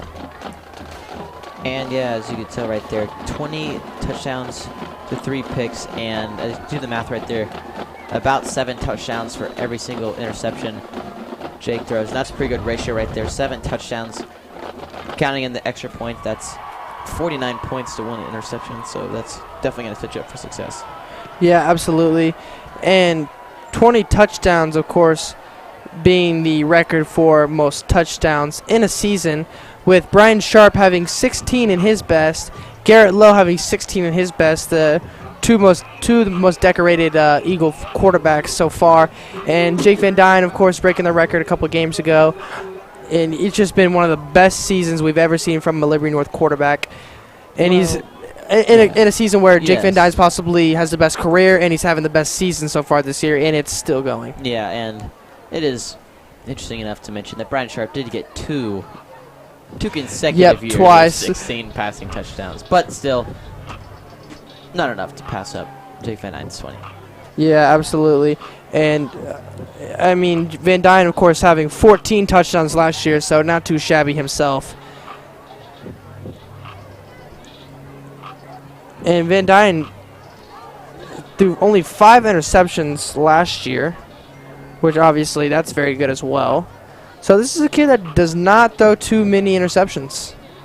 Yeah, last year I can definitely see where he threw those interceptions. I remember vividly watching some of those games where he had a rough time throwing on the run, which can be efficient at times when it may be when you're in a rough spot and you got a wide open receiver. But whenever your receivers are in coverage and you try and throw on the run, like seemingly like Patrick Mahomes, it doesn't work very well, and especially whenever don't have the exact right footwork and velocity on your arm to just get it to go. Right, and especially when we talk about throwing on the run, it's mostly when he's scrambling and when he's got pressure in his face. That's when he starts to begin to throw some reckless balls and possibly lose some velocity on it, and that's when those interceptions come. Yeah, for sure, Trey. And as halftime winds down here, we are going to have a special interview here with Superintendent Dr. Tucker here coming up in these last couple minutes as Dr. Tucker gets set up here. Guys. Hey, how's it going, Dr. Tucker? Going well, thank you. Good. How are you? How have you seen the game go so far? It's cold. It is cold, yeah. No, it's been a good first half. Played well in offense and a lot of good defense. Rockhurst poked in that last score toward the very end of the half, so we'll see how the boys come out here in the start of the second. Yeah, for sure. And so, how many years have you been superintendent here in Liberty? So this is actually my 6th year superintendent of schools here in Liberty. So you've been able to see some of the, I guess you can see the years progress here. Liberty North hiring the new coach, Coach Jones, yeah, 3 years ago. So you've been able to see the progression as the past couple of years haven't been outstanding, but you've been able to see those 4 and 6, those 4 and 7s turn into now a 10 and 0. How does that kind of reiterate what Liberty Public Schools is doing here? Well, I think my first home football game was at William Jewell, so we've come a long way. Yeah, we have. Right? Yeah. So it's been exciting to watch, both with the development of our facilities as well as the development of the program. It's fun to look on a Friday night where you've got so many kids involved in a lot of different ways, whether it's on the field or you guys in the booth or the band and our cheerleaders. It's quite a community builder, and I think that's what I've probably noticed more than anything. And you kind of see that this year with the amount of school spirit that you have, and it's part of the football program certainly, but the success of all of our programs across Liberty North and the rest of the district. Yeah, they've done an excellent job, and it's really interesting to see how you can have a school district where not just the sporting activities, but almost a lot of the activities are consistently very successful throughout all of their endeavors. Yeah, absolutely. You know, and it starts, as you guys know, at an early age, where kids try to experiment with a lot of different activities and things that they're interested in, and they finally find their passion. And so, as you can imagine, and parents know this, it's a lot of hours on the practice field or in the court, but then a lot of tournaments and weekends and various things like that. A lot of work in the weight room if you're a football player, for sure. So fall's a fun time, but we're getting into winter, and hopefully we can keep playing deeper into this football season as we look to the next few games. Yeah, only 3 weeks left here, as if the game continues to turn on, how we go. As the weeks continue to go on, how do we see, in your opinion, how do you see the game ending here? Oh, my goodness. I hate to jinx anything. Thanks for putting me on the spot, fellas. No, if we continue to play the way we did in the first half, I think hopefully we'll see some strong defense. The Hawklets can pass a little bit. They've shown that. Yeah. They go for it on fourth down, and so hopefully we'll be able to see some good defense, but then also see our running game pick up a little bit, and hopefully see some passing as well. So hopefully it'll be a good second half. Yeah, and one last thing, we got to see Dr. Jacobs come out of the field, and was able to honorary direct the band right there. What does it mean knowing that you have such an influential leader like that, who hasn't even been at the school the remainder or the beginning of the school year, still having such an impact on the society? Yeah, absolutely. So Dr. Jacobs is an icon. He's a legend, right, if ever there is such a thing. I remember one of, I think it was our very first home game, and I was seated just below the press box and looked up, and sure enough, on the top corner, there was Dr. Jacobs, kind of the silent giant, watching the game, having a good time, cheering on the Eagles. So, yeah, I'm sure he'll be around for years to come. Yeah, all right. Well, thank you, Dr. Tucker, for coming in. It's the first time I think we've ever been on a broadcast. So. And it's just kind of on a spur of a whim, so it worked out great. Thanks, guys, for having me. I got to warm up a little bit. And, yeah, it is. It's warm in here, so it's great. Good to have you here. Well, back to the cold. Thank you very much, and we'll get the second half started underway in just a few minutes. Thank you, guys.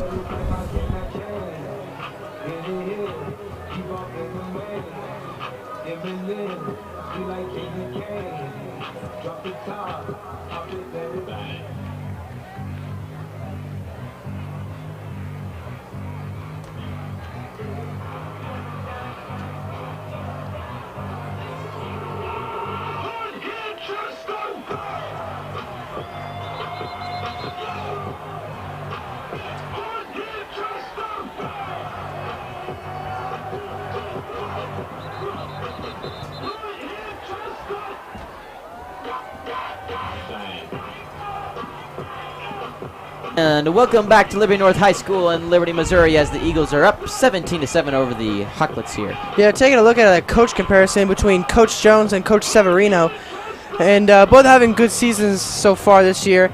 Coach Severino, of course, with a huge record of 388, 112, and 1. That's in 50 years of coaching, 37 of which at Rockhurst. Coach Jones, 188 and 59. Coach Severino with 8 overall state titles, 7 with Rockhurst. Coach Jones with 3, all at Kearney. And Coach Jones with 25 years coaching combined so far. He's had a pretty decorated coach, Coach Jones, for sure. Only having coached for half the time that Coach Severino has. And maybe in 25 years we'll be seeing the end of Coach Jones' career. Possibly. Coach Jones, I feel like, is a little bit older in his career as Severino was, but still very possible, as coaching is definitely not a young man's game. Yeah. And Coach Severino, one of the only coaches that go with the traditional style offense with I formation and pro sets, and just having a fullback, a tight end, something that you don't really see. The Eagles, Park Hill, and really any team, Staley, any team that you can look at around St. Louis, Kansas City, run more of a spread style of offense, especially in Class 6. So it's really interesting to see the success that the Rockhurst Hawklets have had running such a traditional style of offense, and with a coach like Severino, really just an old school guy. Yeah, for sure, Trey. As Dr. Tucker mentioned earlier, the Hawklets were able to poke one in to get a good 7-point score to bring their score up from 0 to 7, I guess you could say. So the score is now 17-7 as Rockhurst continues, or looks to continue, to get some more points on the board. Yeah, and Chuck Ingram getting the ball up the middle on the fullback dive. And just so you guys know, we had a holding call on Rockhurst on the receiving on the kickoff return. And so that'll take them from the 30 to the 20, but it looks like they picked up more than half of that on the fullback dive from Chuck Ingram. Yeah, it brings up 2nd and 4 from the 26-yard line for Rockhurst here. And Nick Smirt and the Hawkins are definitely looking to get something going here. Scoring 7 points only in the last waking seconds of that first half is not going to cut it here against Liberty North defense. So, if anything, they need to get right after the Eagles coming out of halftime to be able to get some points on the board. And that run right there is not going to get many yards, maybe 1 yard. It brings up 3rd and 2, actually, from the 28-yard line. Yeah, and Rockhurst, really, we've talked about how hot they are coming into playoffs, but their offense has not played too well the past 2 weeks. Last week, only squeaking out a 17-14 win over Lee Summit. Well, one of those touchdowns, one of the 2 touchdowns that they had was a pick 6. So the offense didn't even account for that. So they have 2 touchdowns in the past 1.5 games, which isn't exactly a winning formula. And a run-pass option right there just from Smirt, and he decides to pitch the ball away to, looks like it was number 30 maybe for Rockhurst. Or number 20, Wilson Seltzer gets the carry right there for a first down. Yeah, Smirt running the speed option on the outside, reading the D-end and the linebacker, and he was able to pitch it out and able to get the first down was Wilson Seltzer. And Rockhurst really been driving the ball a lot better these past couple drives. Smirt has plenty of time back in the pocket and really airs that one out, but again is well over the intended receiver. And Trey, I might be wrong here, but after a collarbone injury like that, like Smirt had, the feel for the football takes a while to get back. So this being his first week back from the injury, and he's already sailed, I've seen 3 or 4 passes well over the intended, almost sometimes wide open receivers. Is that a concerning moment for Smirt? Yeah, I think it is concerning. You had Luke Bashoner wide open along. He had a one-on-one with Spencer Troyer. He just ran a streak down the sideline, and he beat him probably by 2 or 3 steps and was not able to make the throw. And that was a huge hit. And Rockhurst sideline and student section really getting hyped up. Rockhurst is starting to creep back in this game. Yeah, and Rockhurst has gotten back-to-back first downs right there, and that'll bring up first down from just outside Eagle territory at the 43-yard line.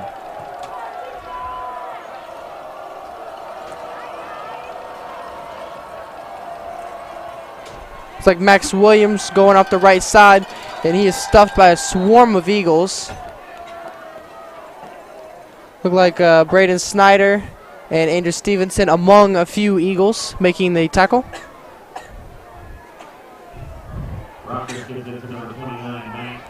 Rockhurst, of course, a storied program, and you know they've caught some flack. The last time that they won the state championship was in 2010, so it's been a while. But they have made it. Last year they, of course, lost to CBC in the state championship. And really, Rockhurst, even though they haven't been winning it, they've been making it far. They've been making it to district championship. They've beaten Lee Summit West the past 3 years, until Lee Summit West this year, of course, losing to Liberty North last round. So Rockhurst really has been making an impact in the playoffs. A big run right there for number 29, Max Williams. And as you're saying right there, they're always contenders. Always kind of remind me of the Los Angeles Dodgers, maybe the New York Yankees as of late. Always getting deep into the playoffs, but never really able to get that final push. Yeah, and one thing to keep in mind, last week Rockhurst was down 14-0 against Lee Summit, and this week they started off down 17-0. Last week, of course, they come back to win it, and right now it looks like the trajectory is Rockhurst is coming back, and they're really finding their footing on offense and defense. Yeah, a big run right there from Williams, and now Smirt has time, but off his back foot, and Ridley had another wide open receiver, but made a rough pass, just a little bit short. It's going to stay 2nd and 10. Yeah, that's the same play that the Rockhurst Hawklets ran earlier in the game. That worked out really well for them, and that's when we say the Eagles have to get pressure on Smirt, because it has saved them a couple of times where Rockhurst has had some wide open wide receivers, just like we saw there. But the pressure caused Nick Smirt to throw off his back foot and just kind of hope that it falls in the hands of a receiver. And didn't work out well that time. Hasn't worked out well throughout the game. So if the Eagles are able to continuously get pressure, I think it's going to fill up some of the other holes that they have going so far in this game. Design shotgun pass right there as it looks like Rockhurst will get close to a first down. And that pass completed to number 80, Cassius Howell. One of his first receptions on the night, bringing up 3rd and 2 here for the Hawklets just on the 26-yard line. Yeah, big 3rd down and 2. If the Eagles are able to stop them, look for them to kick a field goal, as I do believe Rockhurst would kick a field goal here in this area of the field. But Rockhurst isn't thinking about a field goal here. They're thinking about a first down. And just like that, they will get a first down and some more. As a good run right there from the Hawklets, and it brings up another first down here for Rockhurst. Looks like we'll see Brendan O'Neill sub out Diamond Priester. Liberty North's got to get something going on defense. The last drive, Rockhurst was able to drive all the way down the field and get a touchdown, and the closing seconds of the first half. And now in the opening seconds of the second half, Rockhurst is having their way with Liberty North once again. Yeah, Rockhurst has already ticked 4 minutes off the clock, and number 29, Max Williams, is met by a swarm of Eagle defenders right there and gains no yardage, going to bring up 2nd and 10.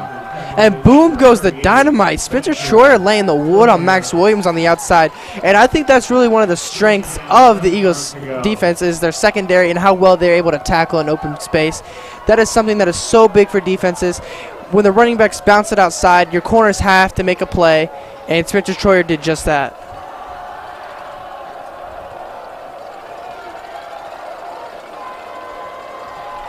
Rockhurst lining up 3 receivers on the wide side of the field. Smirt has time, but throws off his back shoulder again.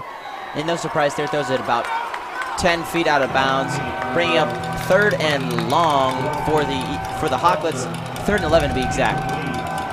Yeah, really, Nick Smirt had nowhere to go. The 3 receivers were bunched up on the right, and one of them running the China route, not able to get it to him as it was great coverage from the Eagles. Smirt making a good decision and taking his losses and going to 3rd down.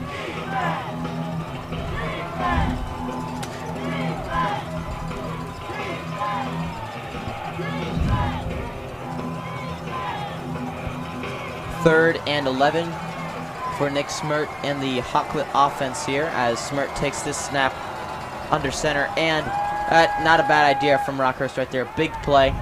Got to get some points on the board as Coach Severino decides to take a timeout. First charge timeout of the half.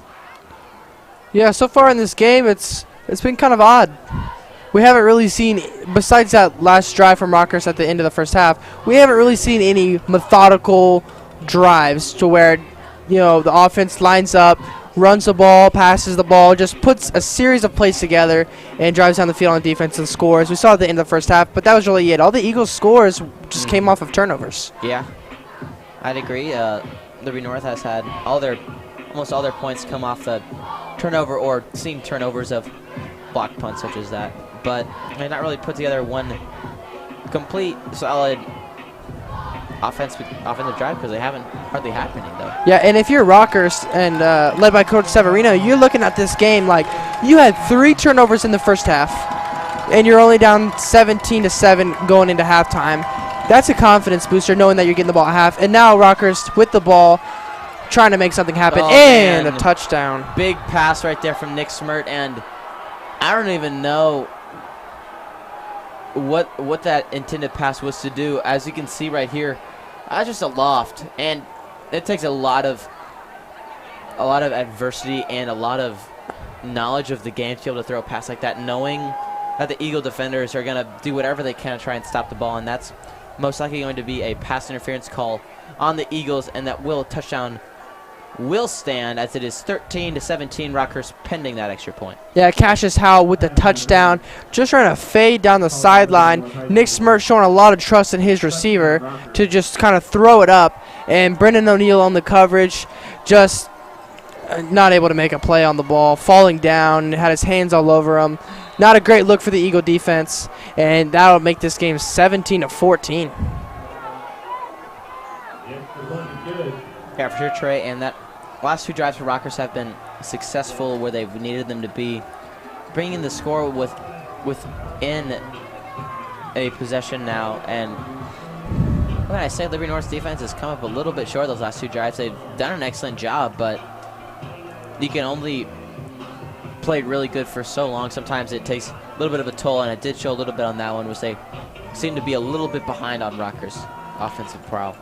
Yeah, and you see the Eagles offense over there on the landing pad, ready to go out, and they're hyped up. They're telling each other, you know, got Keyshawn Turner, Jake Van Dyne over there, some of the leaders.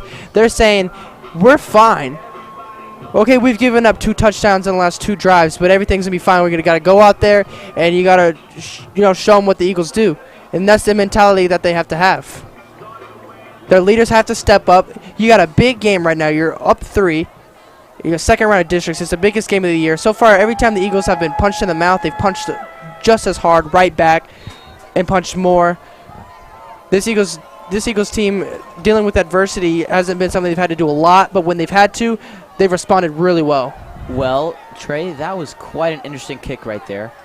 We didn't really see much of it, but based on my understanding, they had a pass interference call on that last play on the touchdown, so they enforced that on the kick and end up kicking from Liberty North's 45-yard line, and the kicker for Rockhurst, number 99, Owen Lawson, actually went up and just kicked with his left foot. Right, so the thinking behind, and Owen Lawson's showing he's ambidextrous, but the thinking behind it was, if your guys are starting at the 45-yard line, they're going to be able to get to the guy that's going to receive the ball, the kick returner, a lot quicker, so they're going to be able to make a tackle before the 20, and that's the thinking behind it. Of course, the Eagles get past the 20. Yeah, so it doesn't really work out in their attention. That's definitely something I haven't seen hardly before, especially in high school football, bringing it up and then kicking with the opposite foot to get less yardage, because kicking with the right foot is just so darn powerful. If he would have kicked with his right foot, I'm not surprised he would have went over the track fence. Oh, yeah. 30 yards behind the end zone. Yeah, and with how accurate he is, probably would have gone between the uprights. Yeah, probably would have, yeah. That, of course, not being worth 3 points, if you are wondering. No, not on the kickoff. Even though I've always wondered, especially NFL kickers, they can kick it so far. Like, it almost should be worth just 1 point or something, just because, like, that's such a far kick. And as the Eagles, you can see the wheels are starting to fall off just a little bit here on the offense. They really need to get something going here as they get a false start call here. Second and 15 for the Eagles.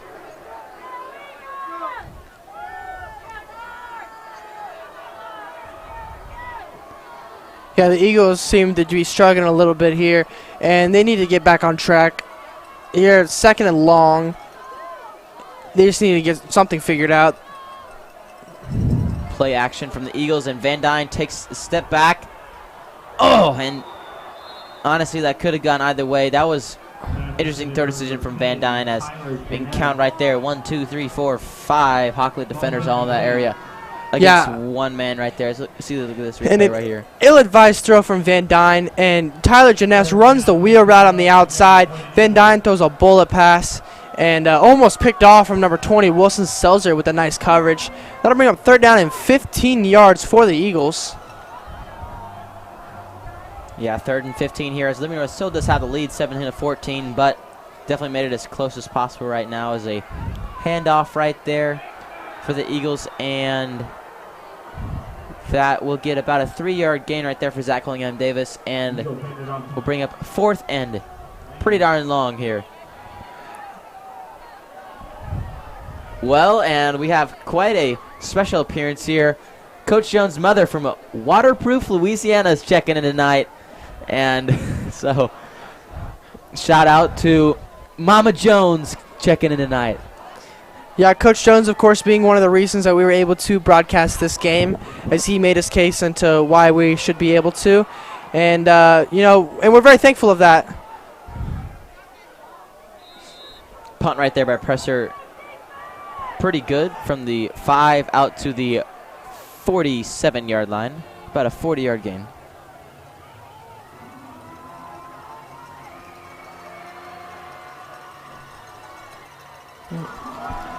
And Liberty North needs to get some momentum on the side. Right now, Rockhurst is red hot. They have all the momentum.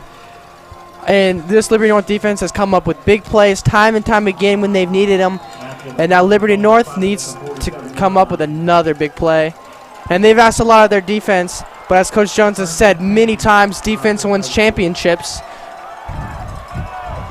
Yep, and the first down from within Eagle territory, and they go back to the run again, and a lot of the Eagle parents on this side are getting rather upset with the Eagle defense here, telling them to wrap up and make their tackles. They've had a difficult time now in this second half, wrapping up and making tackles. That carry by number 35, Chuck Ingram.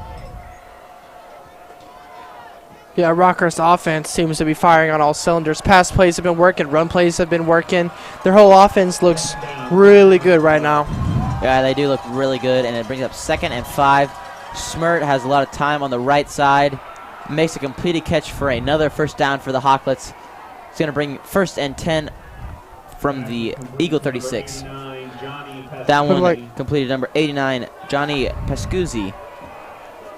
Yeah, Pascuzzi making a nice catch on the outside on the hitch route. Diamond Priester on the coverage.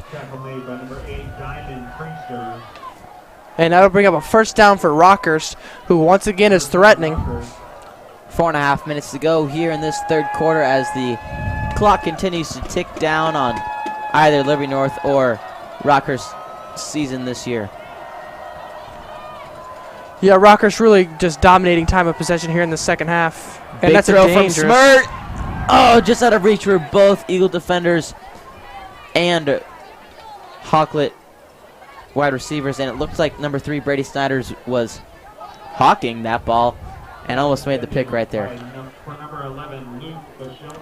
Yeah, Luke Bashoner, the intended receiver, and that was a dangerous throw from Smirt. The first really dangerous throw he's thrown all night.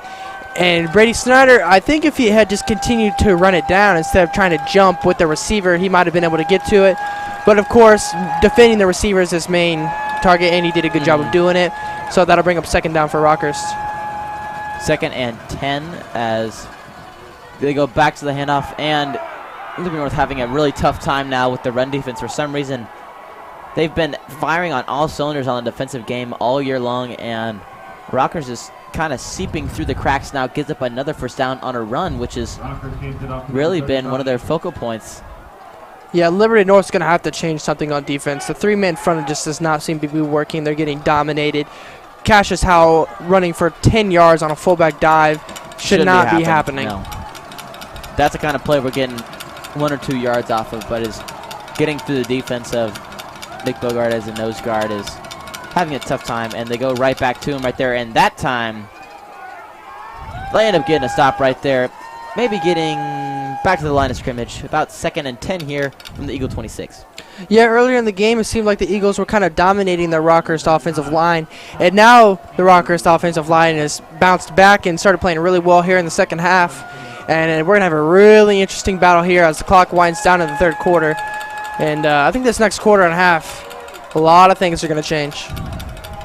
Yeah, for sure, Trey. 3 minutes left here in the third quarter, as unless Rockhurst decides to goof something up here, should get points on the board, whether that be by touchdown or a field goal attempt.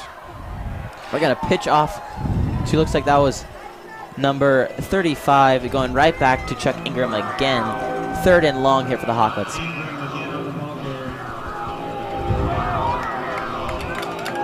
Yeah, Andrew Stevenson coming up with the tackle.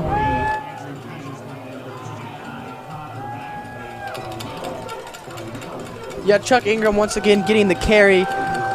They've been using him in all phases of the ball. They've been using him on defense as a DN, and on offense they've been running up the middle, they've been running on outside, and using him as a lead blocker. He's one of the workhorses for this Rockhurst team. And as the clock goes down again, down to 3 seconds, Smirt has all the time in the world again, but a rough throw, and it's picked off! Austin Haas completes the catch, and look at him run. He's got them wheels too, all the way down to the 20-yard line. Big pick right there from Austin Haas. And that's one of the keys to victory for Rockhurst, was protect the football, and that is their 4th turnover of the game. Austin Haas making a great interception off the good pass deflection from Spencer Troyer, hate to see those. Going right into the hands of Austin Haas, and Austin Haas making some defenders miss. One of the fastest kids, we saw it earlier in the game. And that is a huge play. We talked about how an Eagle defender needed to step up and make a big play. And once again, defense making a big play. Momentum is back on Liberty North's side. And you really hate to see those, Trey. Those are so tough. making a controversial pass like that and just getting knocked down, and then the defender's kind of saying, thank you.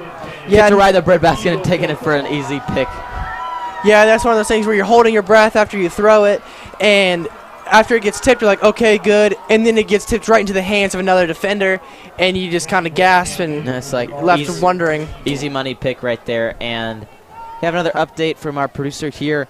1,000 views on our YouTube live stream broadcast right here, and that is first time we ever hit quadruple digits, so thank you guys for continuing to support us here on these broadcasts. Yeah, and I believe the most viewed video we have is 1.3 thousand views. That was a game last year in a basketball game versus Bayshore Linwood, the Liberty North Invitational Championship. I announced that game. Yeah, you did announce that game. Yeah, and but this is the most concurrent viewers that we've ever had on a live stream, so thank you guys. Yeah, I would not be surprised if that gets well over 1.3 by the end of this week. As I've heard a lot of people go back and watch it on Saturday, even Sunday. People who aren't even like football players to go back and watch it again. So. Yeah. Hey, you're making me nervous, Cole.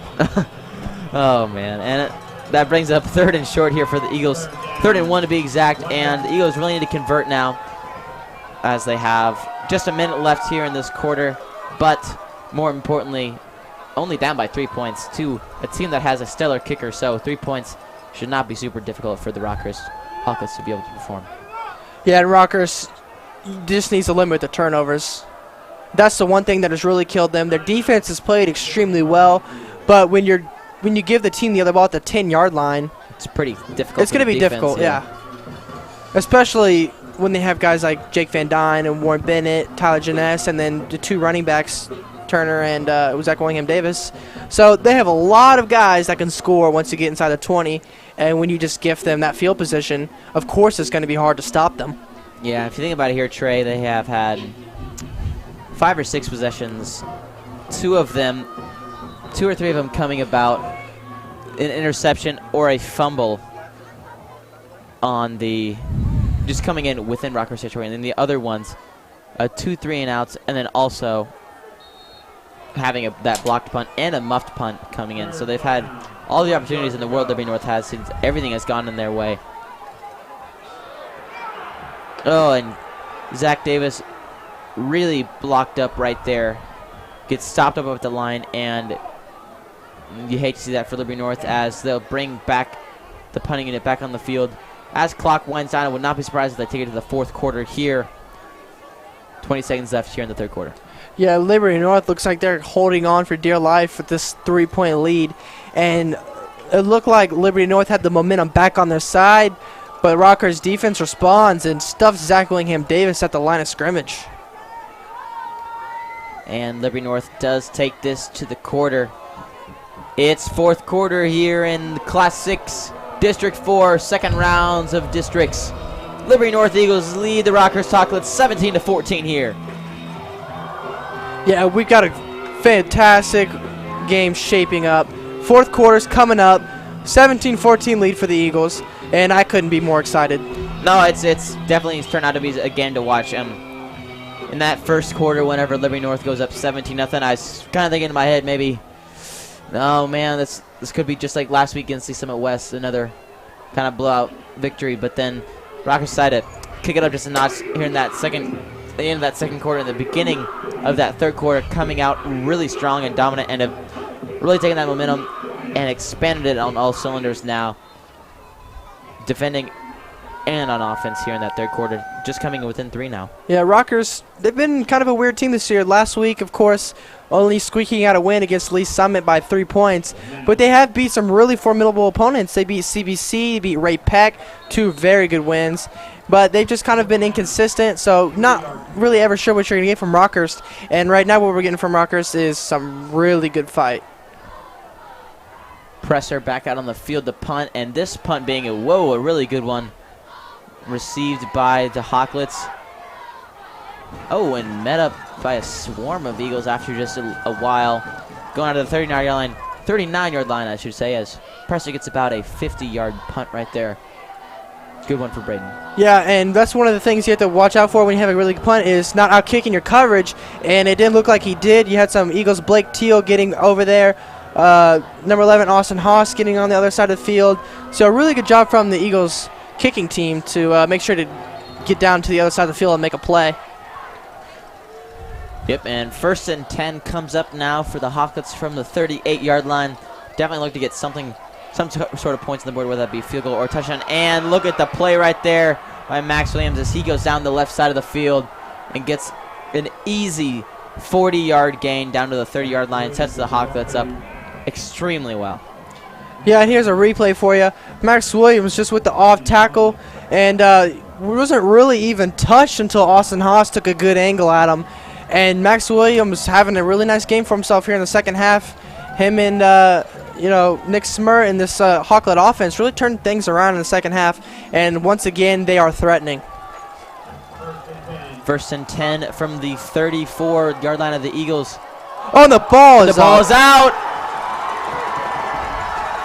And Shucky darn right there. The Liberty North Eagles come away with another one. Big play from Chase Jones. And if I'm Severino, I don't even know what to say at this point. Yeah, you have to be very frustrated. And that wasn't even a forced fumble. Yeah, it just got coughed up, and that's something that's got to be super frustrating. Coughed up by number 35, Chuck Ingram, the fullbacks. Had a good game to this point, and that is a 5th turnover for the Rockhurst Hawklets. If you're Coach Severino, you have to be very frustrated with your team right now.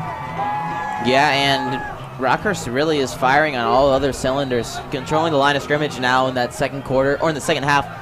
They've dominated both sides of the ball on their run game and also been able to stop Liberty North. And secondly, getting pressure on Jake Van Dyne. He's had some rough throws in the second half. And then the kicker, the only way they're going to lose this game is make themselves lose it, honestly. Liberty North had to come out and had to play their best game. And they honestly have not played their best game, as Keyshawn Turner makes quite a block right there.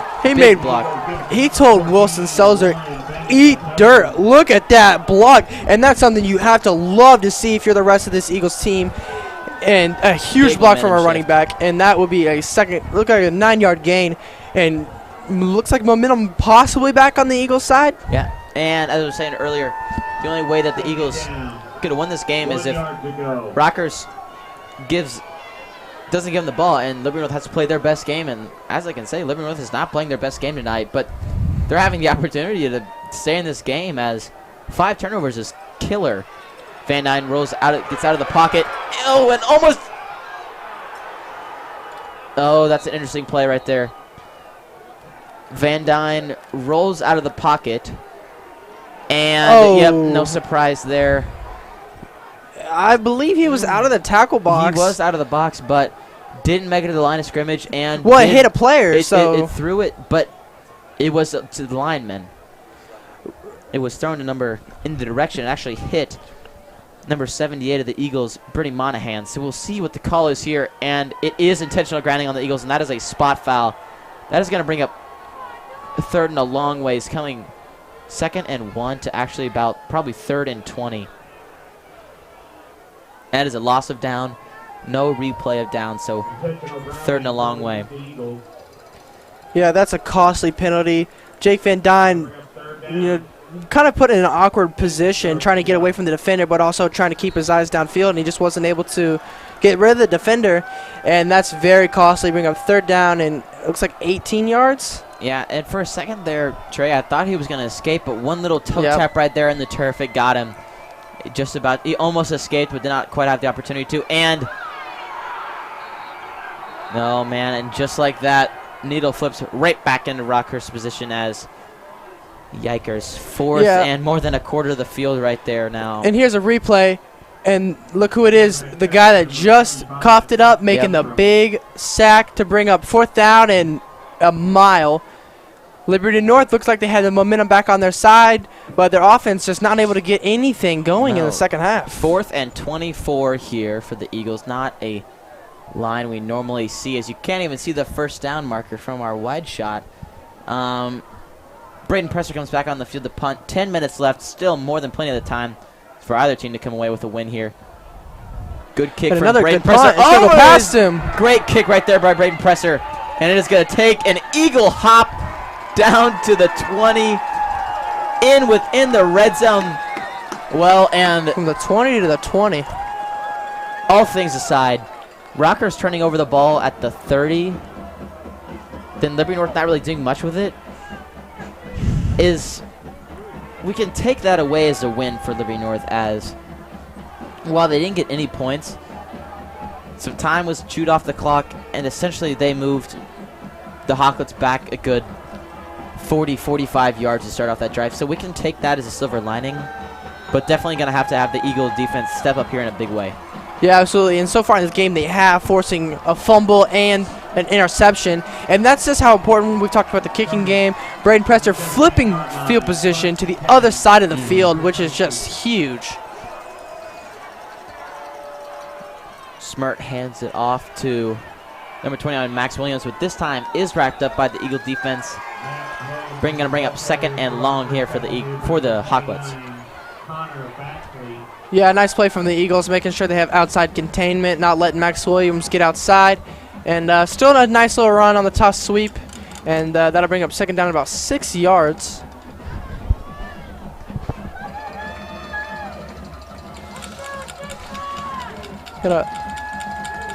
Less than 10 minutes left here in this 4th quarter. 2nd round of districts, and the stakes are getting higher. Blood pressure is getting higher. And my heart rate is about 100 miles per hour right now. So that's getting higher too.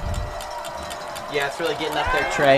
It's having a tough one, and it looks like finally Rockhurst is getting to bite the bullet on their slow play calling.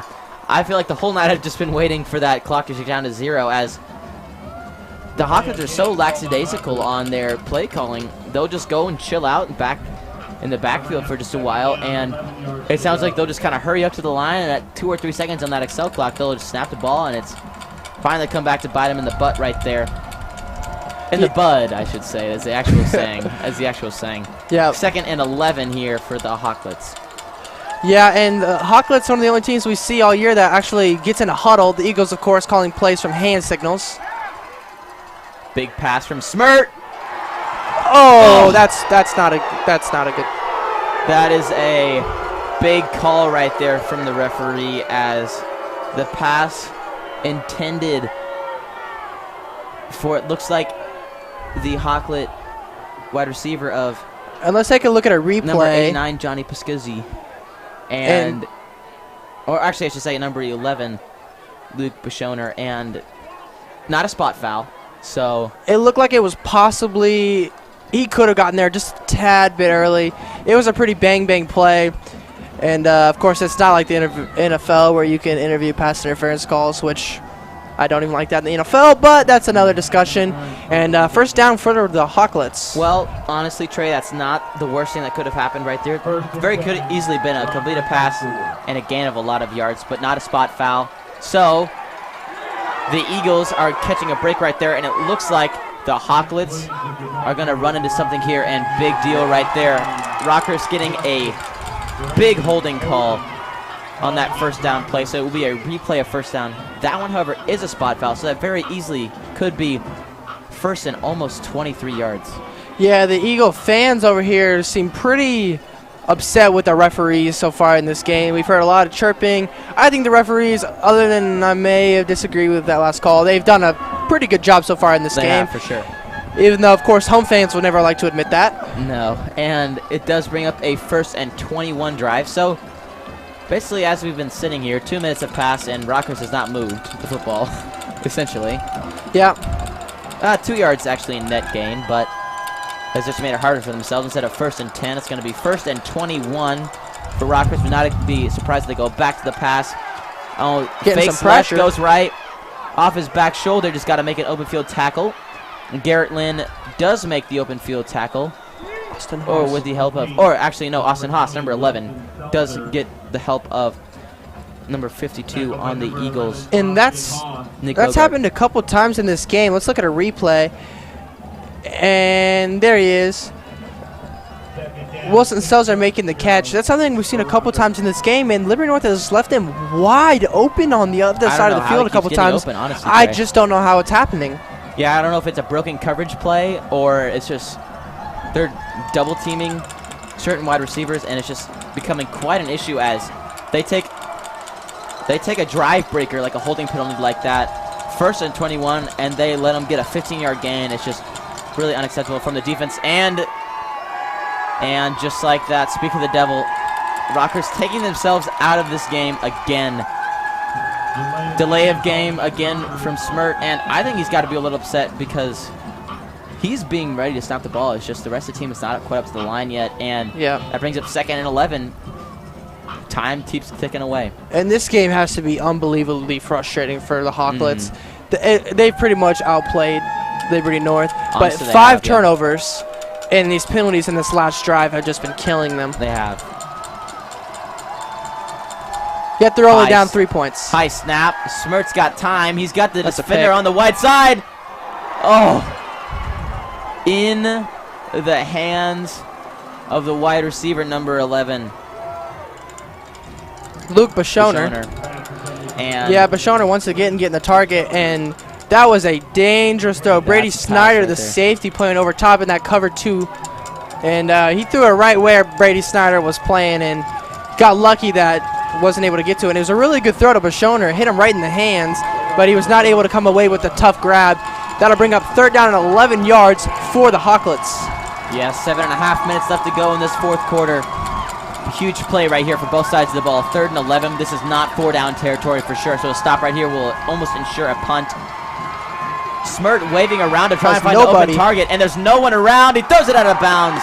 Smirt had no one. It looked like that play was broken out from the beginning. It looks like that was an odd formation, and no one was out there to get the ball. And no surprise, the punting unit comes out on the field, led by number 99, Owen Lawson. Would expect a lengthy punt right here, but the damage has been done on the defense as Eagles once again catch a break as on this Friday night and will receive another punt.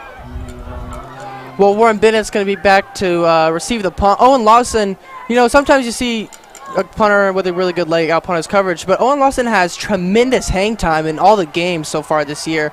Caused a lot of fair catches. Another high kick right there. Warren Bennett not going to even deal with that ball as it does take kind of a Liberty North hop as it goes down and is finally fielded at the 38-yard line of Liberty North football. So relatively okay field positioning, but the biggest component right here for the Eagles, who cares about field positioning, who cares about time, score on the board. Yeah, absolutely. And Owen Lawson, I really like, you know, kick the ball 100 miles, it doesn't matter. If you out-kick your coverage and they're able to run it back, it doesn't matter. And kicks it really high, you know, doesn't go 100 yards, but it makes it so that Liberty North can't run it back, and it sticks them at the 40-yard line, which is good field position, but still a good kick. Keyshawn Turner getting a good run right there for a solid 8 or 9 yard gain. His first pretty big run of the second half coming just of late. 7 minutes left here in the 4th quarter, and it looks like the Eagles are coming back with a hold. That's a killer right there, and it looks like they'll be taking them back a long ways. Gonna to be... It's 10 yards from the spot. And it looks like it was right on the line of, maybe a little bit in front of the line of scrimmage. In front of the line of scrimmage, so. First down about 18 yards, I believe. Yeah, so not the absolute worst case scenario for the Eagles as the time still ticks away. 7 minutes left here. 1st and 18 for the Eagles. Going back to the handoff. Keyshawn Turner, great run right there. That's just what the Eagles needed. A 10-yard carry right there is going to set him up 2nd and 8. Just like a 2-yard run from the beginning, as we can see. A replay here. Turner just punches that gap right there. He finds the opportunity. He slips a little bit, but is still able to get through and uses all of that power in his legs and his quads to get through that game right there. Yeah, really great block on the outside from the left tackle. And Keyshawn Turner just able to run right off of that block and just reset the field position. 2nd down and 8, gaining 10 yards. That's a very big play. 8 yards to go. And it looks like we are going to have a false start on the Eagles, going to bring up 2nd and about 13. False start called on the Eagles. Looks like we have a false start on the Eagles. And another PSA from the Missouri State High School Activities Association. Whether it's balls and strikes, fouls, or flags, your referees and games officials are a vital part of high school athletics. If you ever tried to add your hand at officiating, you know how hard these men and women work. And you certainly know that they would never miss a call intentionally. keep these things in mind as you attend sporting events. After all, respecting officials and authority figures is one of the most valuable lessons that we can teach our students. This message has been brought to you by our friends at Liberty North and the Missouri State High School Activity Association. And Turner bouncing it outside, and he gets a block from Warren Bennett. Actually able to pick up a couple yards off of what looked like possibly a negative play. Yeah, it gets back to the original line of scrimmage here, and toes are really starting to tap in now, Trey. 5.5 minutes to go in this fourth quarter. 3 down, just up by 3 points. Yeah, Only this is time for 2 or 3 yards. If you don't know, this third down is the biggest of the game so far. With 5.5 minutes left, if the Eagles are able to get a first down, they're going to be able to run the clock out. Run the ball, yeah. Quite a bit. They still have to get this play off, though. Looks like they're going to run a crunch right as Warren Bennett runs over, and they're going to stick to the pass game. Van Dyne was out to the right. He's got a wide open. He's got a wide open Garrett Lynn. He had him in the crossing route in the middle of the field. And number 4, Garrett Lynn, the Iron Eagle, drops the ball. That would have been an easy first down and some more, and the Eagle defense, or the Eagle offense, sends out the punting unit. Yeah, really good play design from Coach Jones. A great throw from Jake Van Dyne.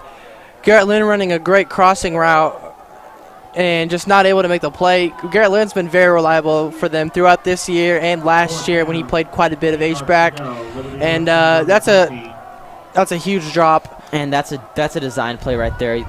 He's the guy you're going to on that crossing route. It's really hard to guard a crossing route, especially on this defense. And a great punt again by Braden Presser. If they can down that ball, let it roll, takes an Eagle hop, and wow, Braden Presser's really showing out in the second half. He's done an excellent job getting another Eagle bounce, and while that play does come to pass, another great kick by Braden Presser.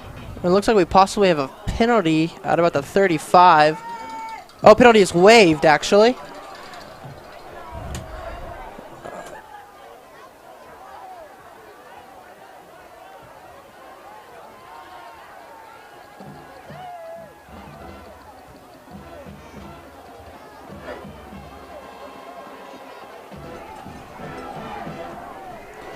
Yeah, and another great punt right there as that flag was waved off. You waved off, you said.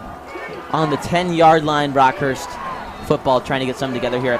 And the biggest point of reference for Coach Severino has got to be, don't take yourself out of the game. You can run down the field right now on the North defense. So you just got to stay to it and play their game. We talked about how good Owen Lawson is as a punter for Rockhurst, but that was maybe looked like a false start. Braden Presser's looked fantastic. Over the middle of the field, and another missed pass from Smirt. He is not connected on a single long pass all night, and any of them have been too long or too short, and honestly, he's had the looks. On that one, he had him deep, but he just could not complete the catch. Yeah, Smirt just, the offense has played well, but it's mostly due to the running game. They've had a couple of decent pass plays, but a lot of that came with yards after the catch. And, they're really going to need Nick Smirt coming down here in the final couple minutes of the fourth quarter. And this is the time, big-time players make big-time plays in big-time games. And we're going to see who's going to step up for either team here. And the Hawklets find another wide-open receiver. This one coming from 82, Cassius Howell. Yeah, Cassius Howell getting brought down just short of the first down. Looks like 3 yards short. And this is 4-down territory at this one, I believe. What do you think? I really think it's going to come down to preference, Trey. If they get a stop right here, it's going to be 4th and 3, down by 3. But if they do not convert that, it sets the Eagles up really well. So it'll really all come down to preference and situation. Remember, Hawkins still have 2 timeouts in this half, and they find another wide open receiver. Howell open again. Eagles have found themselves in holes all over the field the second half. Yeah, they just, I mean, the passing defense has not been up to par tonight for the Eagles. They've had wide open receivers, and at this point, it looks like they're possibly going bend but don't break. The worst thing you can do is give up a touchdown. If you give up a field goal, you put the ball in the hands of Jake Van Dyne in your offense. Not the worst thing in the world. So we'll see how the Eagles decide to play it. Just the biggest thing is don't give up big plays for the Eagles. Smirt has more time, rolling out to the right. Ooh, and the opportunity right there. Spencer Troyer read that read pretty well. Tries to hop that route. The intended receiver being Bishoner, and He just had an awesome opportunity to make the catch right there, but just to fend it away right there and bring up 2nd and 10. Yeah, that is an absolutely huge play from Spencer Troy, almost able to come away with the interception. And those two have been going at it all night. That's been one of the funnest matchups to watch all night. Luke Bishoner against Spencer Troyer, two of the best players on North Lane. Luke Bishoner, of course, the stud wide receiver and safety for the Hawklets, and Spencer Troyer, a lockdown corner for the Eagles, who's been following Bishoner around all game. Just over 3.5 minutes to go, and Smirk goes back to the ball. Was not expecting a lot of pass plays tonight, and Bishoner or Smirk goes down. Garrett Lynn making up just for the play he missed right there, and Trey, as we said it before, the key to the end of the game drill right there. Don't take a sack. Justice Braden coming off the edge, making a really nice play. He was almost untouched. Not able to make the tackle, but what he does is he buys time for another guy to get there. And Garrett Lynn being that guy, and it just shows will from Garrett Lynn. You drop a pass on the other side of the field, but he plays both ways, so he's one of the only guys that's able to make up for a play on the other side of the ball. Coming back to that phrase, ball don't lie. Absolutely. And Smirk, plenty of time, rolls out to the right. Great coverage. Rolls out to the right, scramble drill.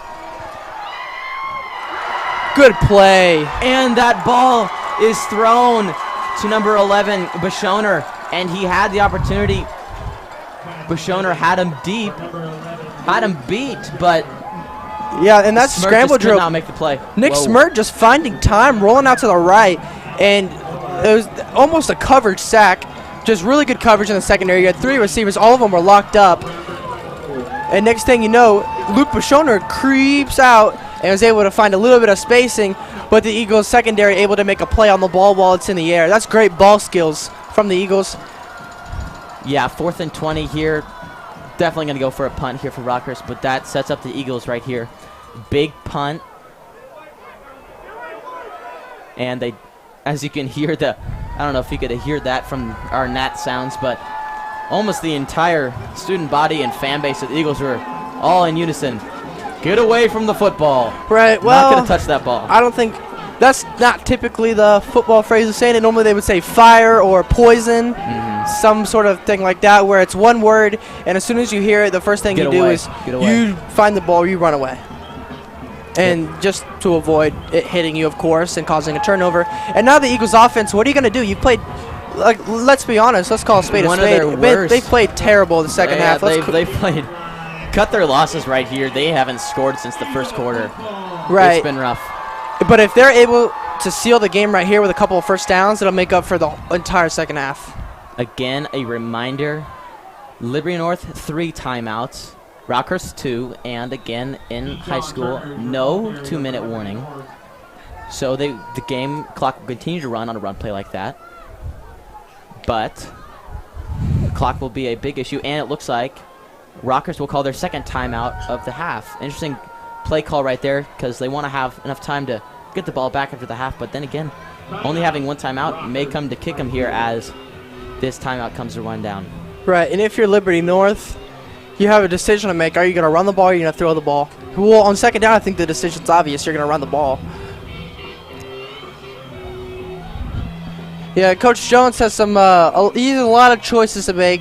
He's coached extremely well. He's made a lot of great decisions. 10-0 record on the year. He's led this team from almost nothing last year. 135-35 record in his career. 3 state championships. And he's played in some really big games, and this game could go toe-to-toe with any of them. Yeah, for real, Trey. And going through the minds of the coaches here, a field goal we can settle with, going up by 6 instead of 3, meaning a field goal from Rockhurst will still have the Eagles lead, but that's not a safe lead right there, as a touchdown would very easily overtake the lead. Well, a couple of first downs for the Eagles wins it. With only 2 minutes left. Yeah, that time will run. Yeah, that time is going to continue to run. You got 30 seconds still left on the play clock. You're going to be able to run down 40 seconds on every single play. Rockhurst only have 1 timeout, no 2-minute. So, and one of the biggest plays right here is going to come down to it. Rockhurst run, and Van Dyne actually takes the snap from under center. This is the first time I think I've seen this all year. Van Dyne never takes snaps under center. Yeah, the only time we've seen it is QB sneaks. Yeah, and 3rd and 1, I wouldn't put it past him here, but Liberty North will call a timeout to try and get things together. And Trey, I'm not saying I'm mistaken here, but the live atmosphere here at Liberty North is insane. Yeah, one of the highest attendance I think we've seen all year. And we thought maybe it wouldn't be as great of an atmosphere tonight because it is pretty chilly out, I'm going to be honest with you guys. But we've had a great atmosphere. The student section is full as ever. And even Rockhurst student section. Yeah, Rockhurst student section is full. All the parents filling up both sections of the bleachers. So this has really just been an awesome environment all night long. And as that timeout comes to end, 3rd and 1, so we will see what Liberty North comes up to do here. And if I'm a bet man, I'm going to say they bring it out to number 44 right there, as you can see coming out the field. One of the best fullback, running back combinations we've seen. He's a big dude. A Franco Harris, for those of you that like 1970s football, is a running back, but he's big enough to play fullback. So I'll make a great block earlier in the game. And they change it here. Van Dyne does go from the gun, as we said earlier, so I would expect some sort of run play, but 3rd and 1, Coach Jones always got some tricks up his sleeve. 1 minute and 30 seconds left here in the game. And I don't think they can call 2 timeouts in a row. Well, sure enough, they can. Liberty North takes another timeout. Their second charge timeout of the half. And that is going to be something that might come back to bite them. You have 1.5 minutes left. So it probably wouldn't, but you want to save those timeouts. And of course, this is a big time to use them, so can't really blame them. And coming up here, as Tony Severino has coached Rockhurst High School for 37 years, and as we mentioned earlier, this is his last season. He's decided he's going to retire from coaching football. So with just 1 minute and 30 seconds left, you can just tell what's running through his head. Maybe that this is potentially his last game coming up here. So all good things and good wishes sent to Coach Severino over on the Rockhurst side. Yeah, absolutely. And with this potentially being his last game, I think the emotions on the Rockhurst sideline have to be just pumping. Yeah. And the awaited snap. It does go to Keyshawn Turner, and he gets the first down. Huge first down right there for the Eagles. All they got to do now is hold on to the ball. The clock will stop to reset the chains. And Keyshawn Turner is absolutely pumped up. He is pumped and up. Big body energy right there. If we could do the math, I do believe that is pretty much the game. As if, here's a replay, and it looks like Jake Van Dyne just kind of tried to guide him there. Wilson Selzer, one of the main guys making the tackle for, and Chuck Ingram it looks like. And a first down for the Eagles, and Rockhurst Hawklets have to just be kicking themselves right now. And Rockhurst, still a reminder, Rockhurst and Liberty North still have a timeout apiece.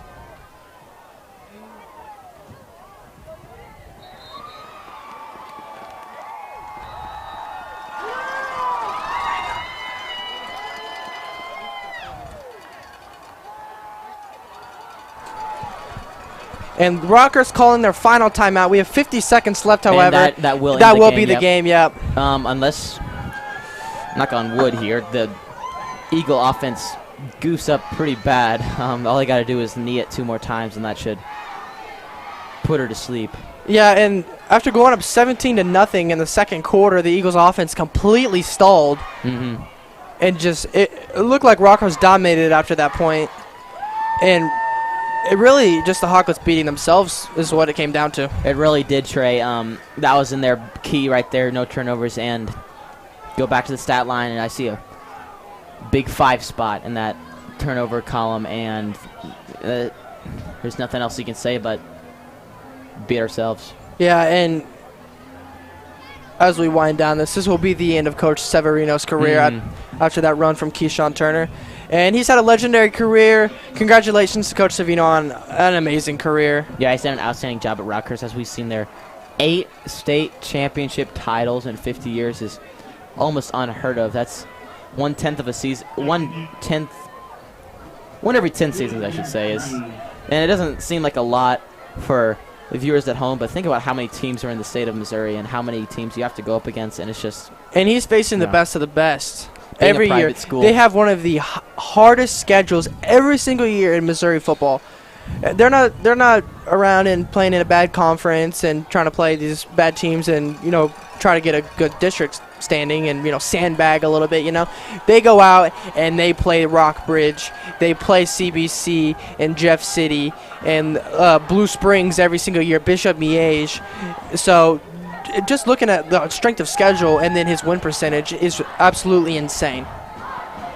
And the final snap comes to pass. As the clock winds down, the Excel clock will reset to 40. And Liberty North Eagles have taken over the Hawklets in the first ever meeting of the two teams. The final score being 17-14 here. Yeah, and really a nail-biter from both sides. Liberty North, after jumping out to a 17-0 lead, it stalled a little bit, but they got it done when it counted the most. The defense for the Liberty North Eagles came up huge in the final couple of possessions, forcing a fumble, getting an interception, and stopping them on a huge third down. And this Liberty North defense, you can't say enough good things about them. They played an excellent season all year long, and there's not much more of an example of character than being overmatched like that. So coming out this whole season, really not having any difficulties throughout the whole season, having given up the least amount of points I've ever seen at Liberty North defense. The first time you're faced with adversity is when the character is really shown, and this is the first time they've seen that. Rockhurst came out that second half, and that momentum was all the way flipped on their side. There was nothing they were going to do that was going to stop them. And Liberty North went out there, they stopped the clock, and they got a couple scores, but they played an outstanding game. Yeah, absolutely. And just the adversity that Liberty North faced. Rockhurst is one of the best teams in the area. No doubt. Record doesn't even matter. They're always going to put out a good team. And after a lot of deliberation, we had a couple ideas of who could be a potential player of the game. Keyshawn Turner had an excellent game. As you can see in those last couple had minutes, some huge plays. He had some big plays. And then secondly, we thought about maybe Garrett Lynn, especially that big sack he had on that last drive. But unfortunately, he did have that one big drop pass that kind of set him back. So eventually, we decided on Trey and I that Braden Presser was going to be our player of the game. And just a look at the update, same score for both teams, 17-14, Ray Peck over Park Hill. And that is the game. The winner of that game will play Liberty. It looks like that game is still in progress, so yep. If it comes down to it, we can update the score before our streaming ends. And as we were saying earlier, Braden Presser, kudos to him. He's done an excellent job all game, and they've done an excellent job. And so what he's done, while it may not reflect in the stat book as well as 100 yards carried, but kicking game is almost more momentum, and it kind of goes unknown, but the times that he flipped the field of possession on his punts in that second half was by far the biggest plays that we've had, because without those, Rockhurst is starting on the 40, the 45-yard line, and it's not going to be very well. Yeah, it was absolutely huge. Braden Presser kicking it from the opposite 20-yard line to the other 20-yard line, actually about the 17-yard line. I can't say enough good things about the way this man punted tonight. He came off of, he had a kind of a bad kick last week, but then he came back in that same game with a couple good kicks, and now he came in this game, and he was just kicking the crud out of the ball. Had a fantastic game kicking the ball, and I never expected to be crowning a punter player of the game.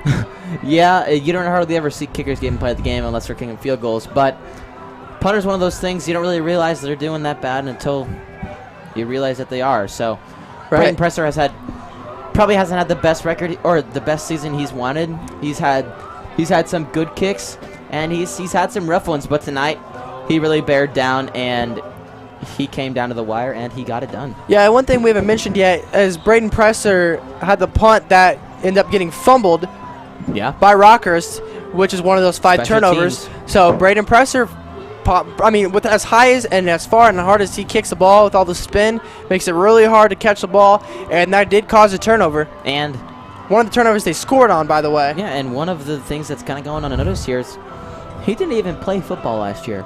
He didn't. And so, I mean, he hasn't even punted for the school. He played as a freshman and a sophomore on the team, but he's never been a varsity kicker. And so coming in this year, believe me, he's far more talented than is shown as being a punter. He could very easily be playing any of the positions on the field. Yeah, he could. And as we mentioned, Ray Peck versus Park Hill going on right now. Jalen Knoll having a great game. 3 catches, 121 yards, 2 touchdowns. If those stats are accurate, then he is having a monster game with just limited touches. The first team All-State kick returner last year, and it looks like he is not quite having enough as Park Hill is still losing. Conrad Hawley, the Ray Peck quarterback, 2 of 12, 62 yards. Luke Grimm, the standout receiver, 2 catches, 62 yards. All right, and then coming up from the Eagles, from Liberty North High School, the Eagles take a 17-14 win. I'm Cola Masters. And I'm Trey DeGarmo. Yeah, we'll be seeing you next week as the Eagles take on the potential victim of Ray Peck and Park Hill.